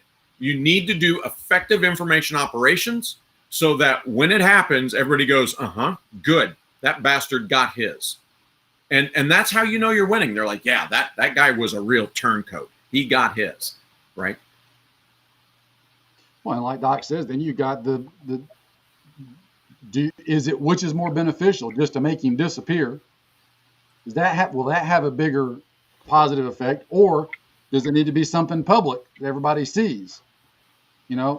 So first you got to determine what to even do, and then you got to determine, okay, how are we even going to do it? I mean, like I said, it's not cut and dry, black and white. There's so much you got to look at and think through, and you got to be careful about reacting too quickly just off of emotion. I mean, because to be honest, my first instinct with somebody like that is going to be, all right, yeah, you freaking turncoat, you're gone. But you got to force yourself to not react emotionally and think the situation through, look at the bigger picture, get input, et cetera. There's a lot to it. And I think that's where planning comes in. I think having a plan before going into this on how you're going to deal with prisoners or people you encounter like this is essential. And I think I agree, Chad. And I think that the plan has to be by somebody who specializes in something like this. I think of like one of my big interests, and maybe one day there will be and I don't know if it's even possible in Hollywood today, but a good movie about it, but it's the Milan Massacre in Vietnam. That was something where you had troops that were extremely frustrated. I don't even know if frustrated is the right word for it, but extremely frustrated that they were dealing with the guerrilla force. The guerrilla force was killing them when they weren't even around, or the guerrilla force wasn't around. They had no enemy to shoot at. A foot gets blown off here, person gets shot in the face here, person gets trapped here, and they had all this frustration built up because they couldn't find the enemy. But they knew that the villagers knew where those traps were, and those villagers were not telling them where those traps were. And it turned into, for an entire unit, we're going to take out these frustrations on the villagers because they're the only ones we can get our hands around and strangle them, right? Because the enemy just wasn't there.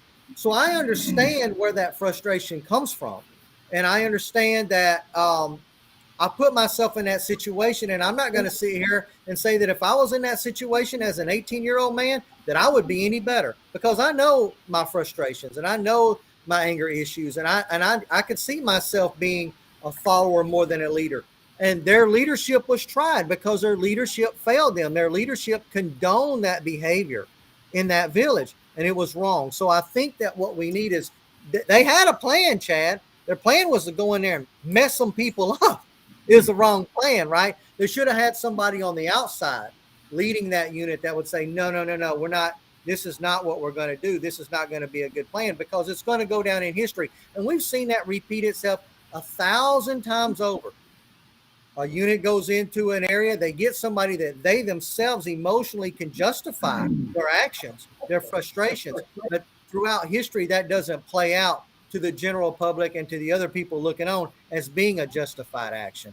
And I think that's going to be very important, is having somebody on the outside that can say, I understand your guys' frustrations and what you're about to do, but you don't want to do this because this will go down in history for the next 100 years as having been a bad decision. The people that are looking at this from the outside are not going to have the same emotions that you guys are feeling right now.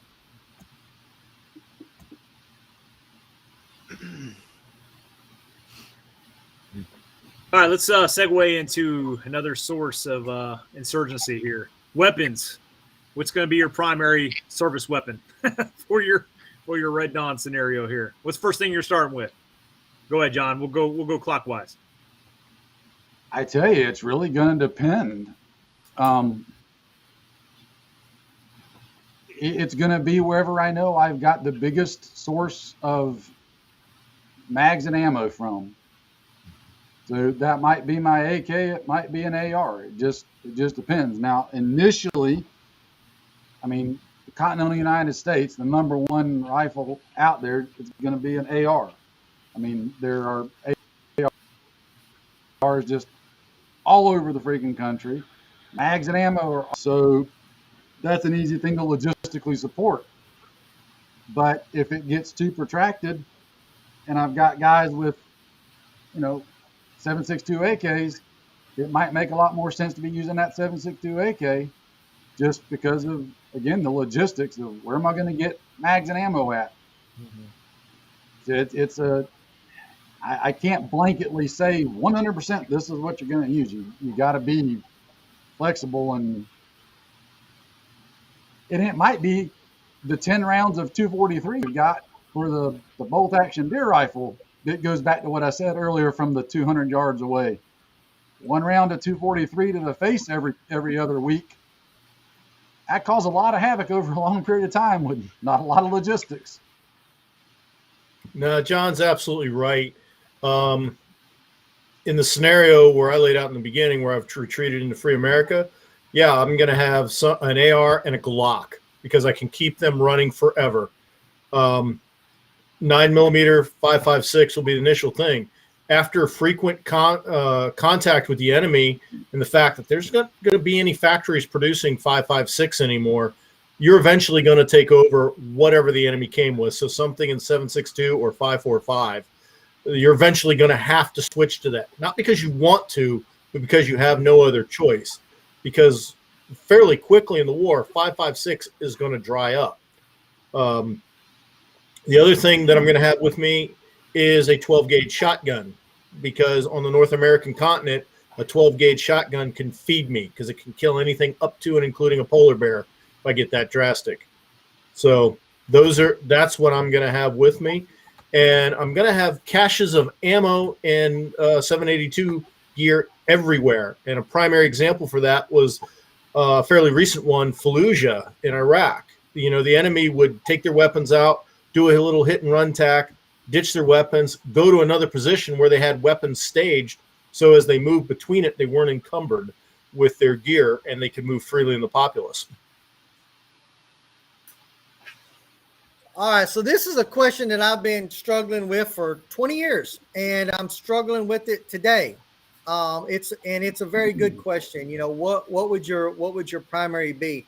To Lex's point, 12 gauge is a fantastic suggestion. One of the things you can do with 12 gauge is that you can reload those without a reloader. You can add a primer to that shell. You can drop some black powder in there. You can drop some shot, screws, nails, whatever in there, and you can hunt with that small game without even having access to a reloader. So from a survival perspective or hunting perspective, 12 gauge, even if you don't have ammo, you can almost get that thing up and running with just some basic materials. So that's a great choice when it comes to hunting and feeding your family or gathering food, or even maybe personal defense in a dire situation. In terms of primaries, man, I consider my primary now my Beretta ARX 160. I've trained on the SCAR 16.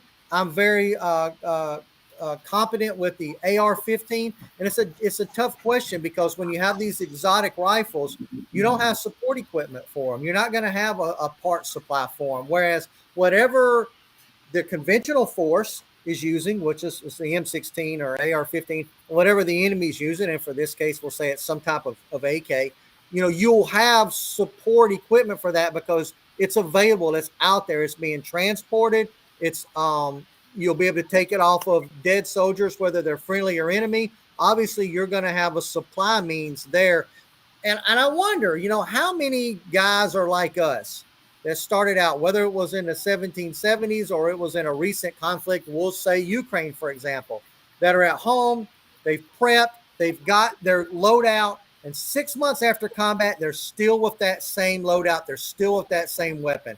I bet the answer is very few, because that one's either gotten dropped, lost, damaged, and they've had to pick up another. Something's happened where they're using what's out on the battlefield. And I think that's one of the great fallacies that Americans have as a whole, is that the gear and equipment and firearms that they have at home that they think is going to be their end of the world's solution, if there's actually a situation like that is not what they end up with. They probably end up with something else in the end, which is something that has a support line, a maintenance line, an ammunition line, a magazine line that everyone else is using at the time. So my only advice to myself and to you guys is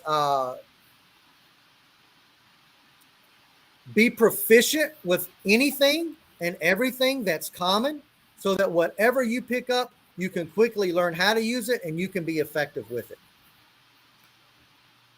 Yeah, to Bruce's point, prior to the conflict kicking off, all the training you can get is one of the things you want to get. You know, get your basic marksmanship in, maintain your levels, get to One Shepherd like training, and learn how to use foreign weapons. You know, even if that means like in your little group, one of you, if you don't already have an AK, somebody goes out and gets an AK just so you all can learn how to use it. In the beginning, you can have whatever you want, you know, but after that, you know, you're going to live off what you can get.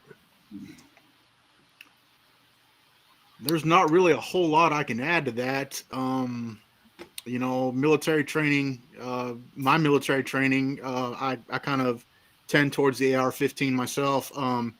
I've seen a lot of comments about people talking about having a crossbow or a bow and arrow. That might not be a bad idea. You know, arrows are something you can reuse. You can take somebody down silently with it.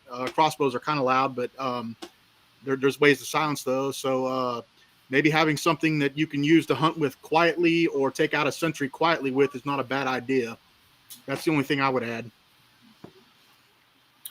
Yeah, so this conversation has mostly been centric on guerrillas rather than insurgents. And while we can parse hairs here, you know, let me just simply say it this way, and it's a rather convenient, if not a perfect explanation. I'm seeing the guerrilla irregular forces in the Free America, right? So you guys are still with the good guys. If you're an insurgent, and let me define that as being, you're not in Free America. You're in the cities that are occupied. You're in the country that are occupied. Since I can't add to anything that's already been said for the guerrillas, let's talk to the insurgents. The insurgents, firearms are going to be of very modest benefit to you. So I'm not saying don't have them. I'm going to say you're going to spend far more time thinking about how to cache them rather than, and store them and hide them rather than carry and use them. Here's what you're really going to focus on as an insurgent behind enemy lines. You're going to be posing as a civilian with family and going to work and all this other stuff. And what you're going to do is you're going to look for standoff weaponry. Standoff weaponry. Let's start thinking, can you come up with a mortar? Okay, that's pretty good, but you can do better. IEDs. IEDs are the big thing. You're going to make explosives that can take out trains. You're going to take out explosives that can take out convoys, you know, logistics. Again, you're not looking for a hard target. You're looking for the soft target. And drones. Drones aren't just ISR. Guys, drones are, you can arm them. Okay, so you're going to be looking at standoff weaponry. Why? Because they're not going to have an immediate direct link to you. A rifle, a machine gun, even a mortar does. It can be traced to you almost immediately. Where these others, it's going to take longer time and therefore buy you time and space to get away in your civilian clothes and blend back into the civilian population. I will say that you're looking for weaponry that's going to take down cargo ships.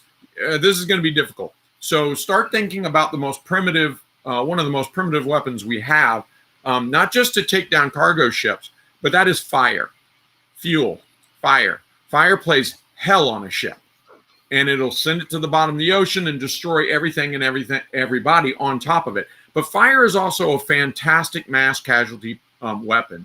This is kind of morbid, but we're talking weapons and we're talking warfare. You find the enemy as in Red Dawn, where they blew up the movie theater, right? You're looking for a soft target. An explosion is good, and fire tends to be better. And without going into some of the horrific crimes here in America, why don't you look that up? Go ahead and get onto Wikipedia and see Happy Land fires and see all the fires that have been set and the dozens, even hundreds of people that are the victims of this. In fact, I'm going to go ahead and point out in a very sad way that the attacks of 9/11 were primarily fire attacks. And look at the damage they did to those buildings. Look at the damage they did to, the Pentagon. This was primarily fuel, fire. And they just had devastating effects. So as an insurgent, when you have a target, a soft target, and you want to have mass casualty effects, don't think firearms. Think cans of fuel. And when you see a big target like cargo ships, once again, think fire. If you're thinking in those terms, you're already steps ahead, right? But also consider IEDs, consider drones. Yeah, for cargo ships, there's two ways you can kill them. One is kind of a soft kill. The average cargo ship now is capable of carrying 20,000 TEU. That's 20 equivalent units, basically a Connex box 20 feet long. Just one going into the port that you've laden full of explosives. It doesn't have to get on the ship. It doesn't have to sink the ship. It just has to blow up at the port. And all the enemy is going to do to lock down that security thing, you're going to get a soft kill on those ships just by the security procedures they go through. Now, if I'm a super aggressive guy and I'm going on a one-way mission, because guerrilla forces throughout the world are full of people that are willing to do that, by now in this fight, I've managed to get my hands on an RPG. I need just one. Then I'm going to go to the big port and I'm going after the LNG tanker. Because this thing that's the size of an aircraft carrier is full of liquefied natural gas, compressed 600 times. And when I blow that up, what happens to that port?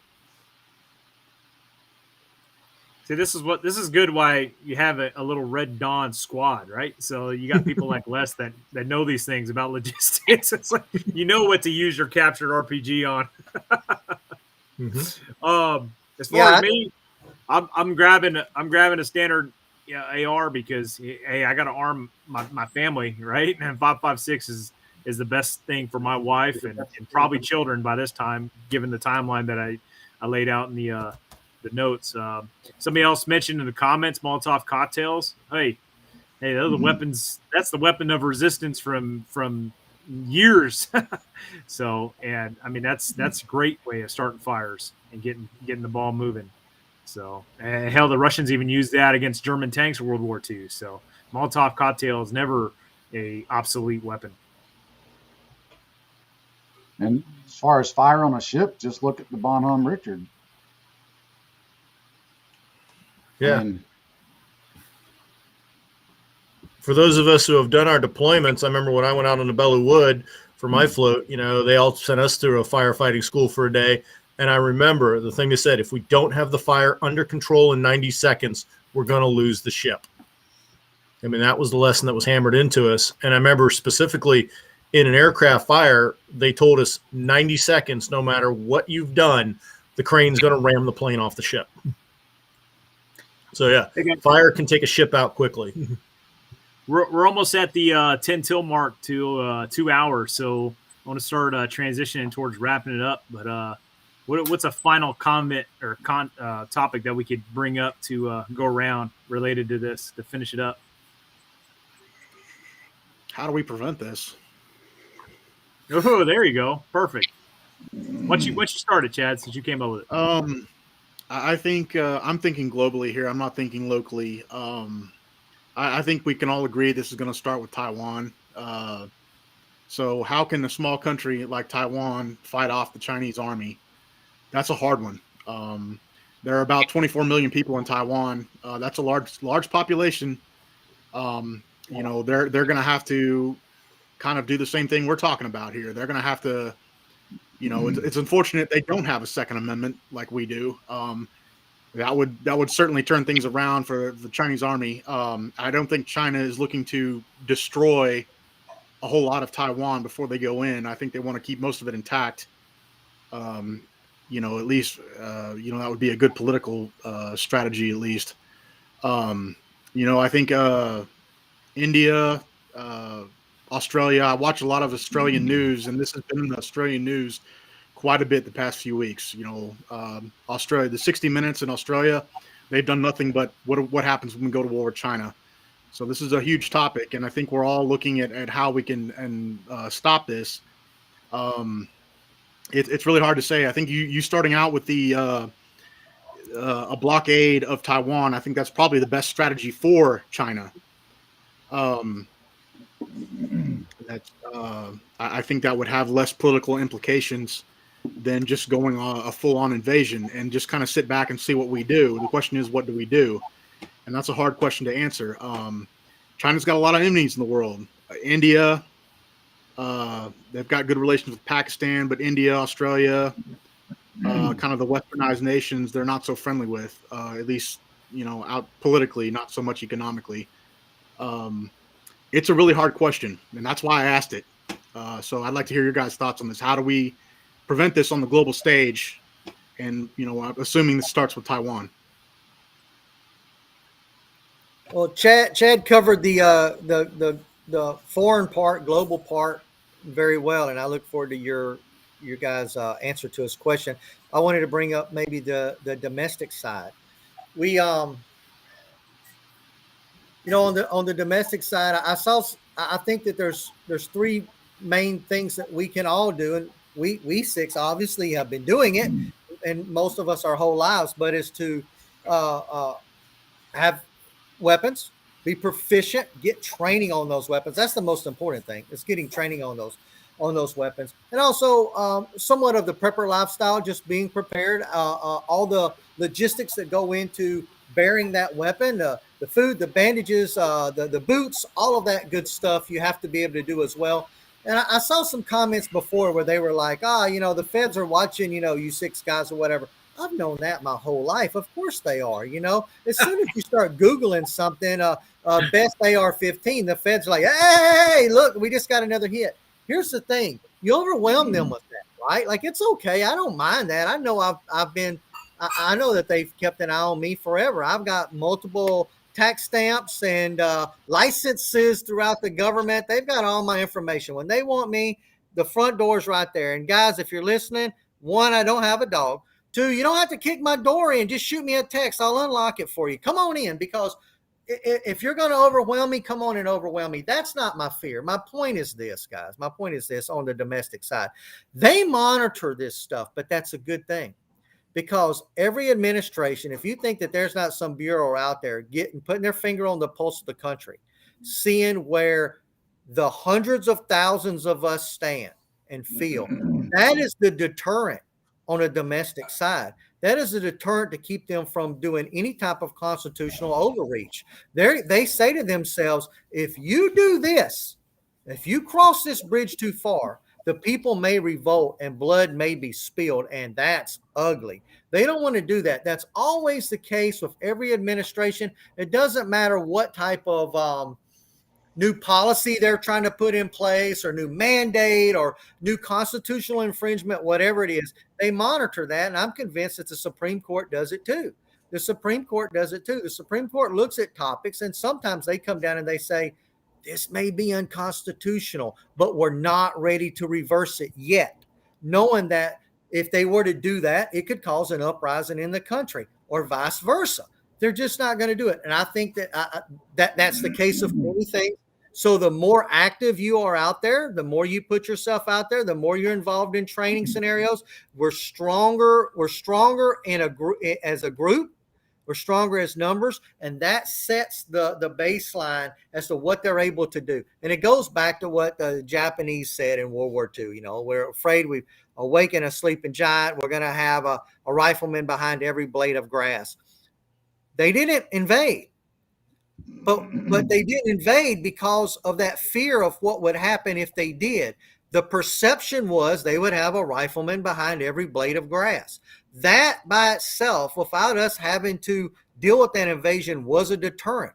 And that's true on the domestic side as well. And that's you brought up a great point, Bruce. And I want to comment on both of y'all's points, Chad and Bruce. But since you just brought up or talked, Bruce, you go yours first. I 100% concur with that. I think the more that those in power and the federal government know, how the civilian populace feels and what they possess and what they're capable of is a good thing. I remember when I held a gear competition for a scope prize many years back, I had some folks saying, "Oh, I ain't telling the government what I have." Well, okay, if the government knows that hundreds of thousands of people have AR-15s as stockpiles of ammunition, and they're all identifying in a certain manner, that's a huge deterrent. And if everybody keeps themselves, how do they know? How do they know that that threat is on their hands? So I think that's an excellent point, Bruce, and I absolutely concur with that. I'm not talking about inviting federal agents into the house. No, that's not what I'm talking about at all. But if the mass ownership of AR weapons and just regular semi-automatic rifles and weapons in general is a massive deterrent.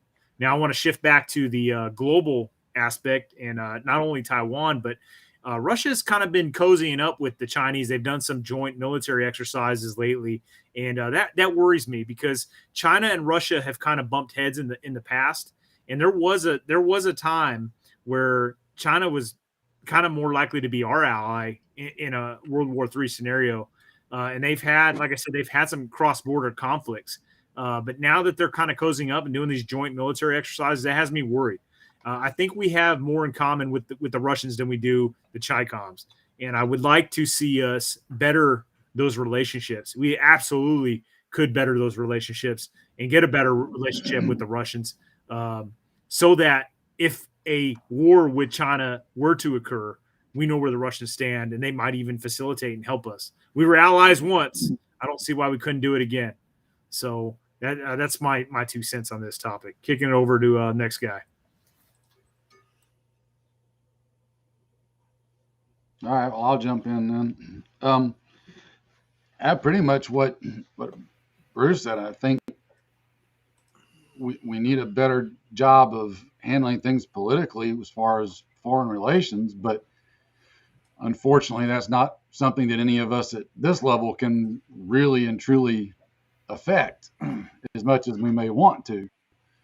Going back to what Bruce said, and I've said this before, and people look at me crazy when I say it. Look, the people you need to be worried about knowing what you have already know what you have. You're not hiding from them. I don't care if you have a driver's license and pay taxes. They know you. There's no debating that. I do have it on fairly good authority. If you remember back during the occupier of the White House before President Trump made a bunch of statements at one point about enacting a bunch of executive actions on gun control. And all of a sudden, after a week or two, that all disappeared and you never heard another peep about it. Well, I've got it on pretty good authority from a friend that the reason that happened was because they fully intended to do that. But when he had his people start looking at things and they truly looked at the numbers and the logistic nightmare that it was going to be to do what they wanted to do, they went, holy crap, we can't do this. It's physically impossible. And that's why a lot of that disappeared. You never heard another word about it. Don't underestimate that numbers. Don't be afraid to buy and own something. Don't be afraid to go get training and talk about it. That doesn't mean you get stupid and violate OPSEC or PERSEC. You don't do stupid things to begin with, but don't be so scared to go get trained, to make friends, to do things. When they, like Bruce said, when they know that you're doing that, it's a check and balance. They know that this is something they're going to have to deal with. Numbers are not in their favor. There's 350 something million people in this country, and even half of them, that's still a lot of people. That takes a lot of manpower to have to deal with. But yeah, I going back to the foreign thing, I think Chad raises a good point. I think Taiwan's going to be in a very important thing that we need to keep an eye on. I don't know how much any of us at our level could do. but you got to pay attention to it. We got to look at our foreign policy. And unfortunately, like I've had this conversation before with various libertarians, and I'm kind of all over the spectrum. My biggest problem with a lot of the libertarian platform stuff is their foreign policy. That's where they start losing me. I'm like, I'm sorry, you got to have a good foreign policy. It doesn't matter how great your domestic policy is. If your foreign policy sucks, you're still in trouble. I mean, you just can't ignore it. So I don't know what all the answers are, and I don't know how we can affect that, but there it is. All right. Well, there's definitely two components, the international and domestic. I'll start internationally. We're actually doing some good stuff right now. If you start in the north, Japan is rearming. They're getting ready to turn their helicopter carriers, helicopter carrying destroyers into light aircraft carriers. The Air Force wing up in Misawa is transitioned to the F-35. The Marines in Iwakuni have transitioned to the F-35. We need to continue that trend with the Air Force units down in Okinawa. And as you get down to Taiwan, we need to get aggressive. Not only do we need to increase the patrols of the 7th Fleet through the Taiwan Strait, Brigade of Marines needs to be on rotation into Taiwan at all times. So we're there. We also need to be very generous to the Philippines to beef their forces back up, like giving their Air Force F-16s, even if they're just F-16s alpha models out of the graveyard, still way better than what they've got. Give them some old ships, re-up-arm them, and then get them to reopen bases for us so the Navy has a place to go. The Air Force has got enough space to put in a wing, and we can have another brigade of Marines forward deployed in the Philippines. Reopen relations with Vietnam, rearm them as the arsenal democracy, get them onto our system so we can support them logistically into the future, and go ahead with what we're already doing, the AUKUS program with the Australians to get them nuclear-powered subs, and get them to them in quantity, even if all we're doing is turning over old LA-class boats, refurbish them and give them to them because it'll still be better than what they have and be better than what the Chinese have. And then another program that we're already doing, but increase it, is arm the Indians. Once you surround China like that, they're not coming here because we're in their backyard. So there has to be a heavy Pacific focus. Although you can't ignore NATO, you have to keep the Russians in check too. So you have to be working with our allies. But like Trump was doing, you keep the pressure on NATO to keep their spending up, to keep their forces modernized. Domestically, it comes down to us citizens to resist what the left is doing here. The first step you do that is get your kids out of the public schools. And forgive the rant here, but don't save for college. Spend your money now. First rule of college, if you can't find out for somebody else how to pay for it, you don't need to go. And ask yourself this question: when did trade professions, electrician, plumber, carpenter, when did they become dishonorable professions? There's nothing wrong with a career building things and making things work, because I'll tell you, my toilet not working on a Saturday afternoon is way more important to me than having some G-Tech computer whiz fix my laptop later on. And then, hold your politicians accountable. They all say one thing and do another. If they've been there long, like there are people in Congress that have been there since I was in kindergarten, they need to go. If your guy's been there longer than you've been alive, he needs to go. Doesn't matter if you like his policies or not. And that's my rant, guys.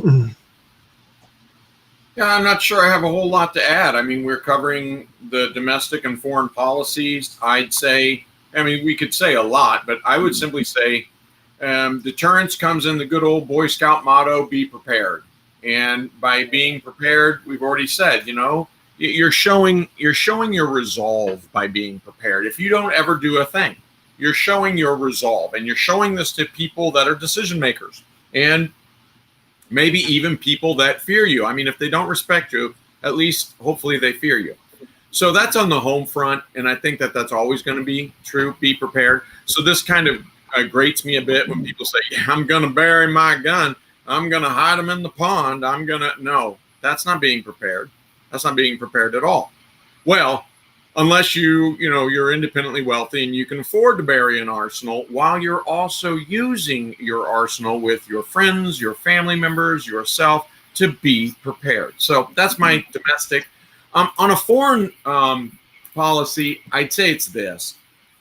Remember that every successful empire, if it was successful for even just a short period of time, what it did wasn't just conquer, but it also offered the conquered territories something that they wanted that they could not achieve on their own. Alexander the Great was good at this at different times in its existence. The Roman Empire, the British Empire, whatever it is. You take somebody, you say, ha, this is ours, but there's this little nugget here that you've always wanted. You couldn't take it on your own. We're going to give that to you. And that way they save face. They also gain something. Well, let's play that in a photo negative. If China, or anybody, but if China wants to take things, and I mean take things like, I don't know, Taiwan, then you have to, first off, of course, you have to put up a staunch defense. You want to show them that their hand is getting slapped every time they reach across that strait and reach for Taiwan. So that can be a deterrence of itself, is just getting its hand slapped, but it's not enough. It's not enough. When you slap somebody's hand, you have to take something from them, something that they care about. So maybe it is that we take North Korea. We slap their hand on Taiwan, and North Korea is reunited as a capitalist, democratic, republic with South Korea. It might be somewhere else. If China is going to continuously do that, even in terms of economics, maybe we have to be prepared to go into Central America and Central Africa and say, all right, you want to play an economic game? We're better at this. And so you have to be able to dominate those areas, right? I think that's a big thing, is to slap their hand when they grab for something. And then while they're pulling back from that, you want to show them very concretely what this cost you. So you shouldn't have done that, because now not only did you not take the thing you wanted, but you've lost something else. Do you want to go again? Want to place another bet? And I think there's enough there that they say, you know what, this doesn't work in our favor. I would think that would be human nature. And I think it also takes intestinal fortitude as a nation for us to be willing to do that. And so the question is, do we have the intestinal fortitude? I don't know.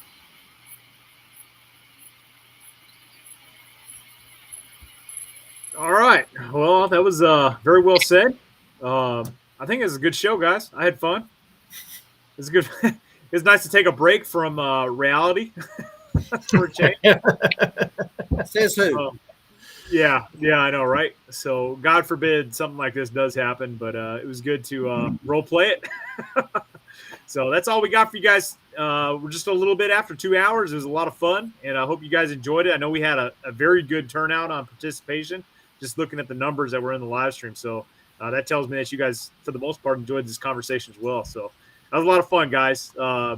Appreciate you guys tuning in. Don't forget, a lot of the guys here, I think, everybody except for Chad, unless he's got something I don't know about, has their respective YouTube channel.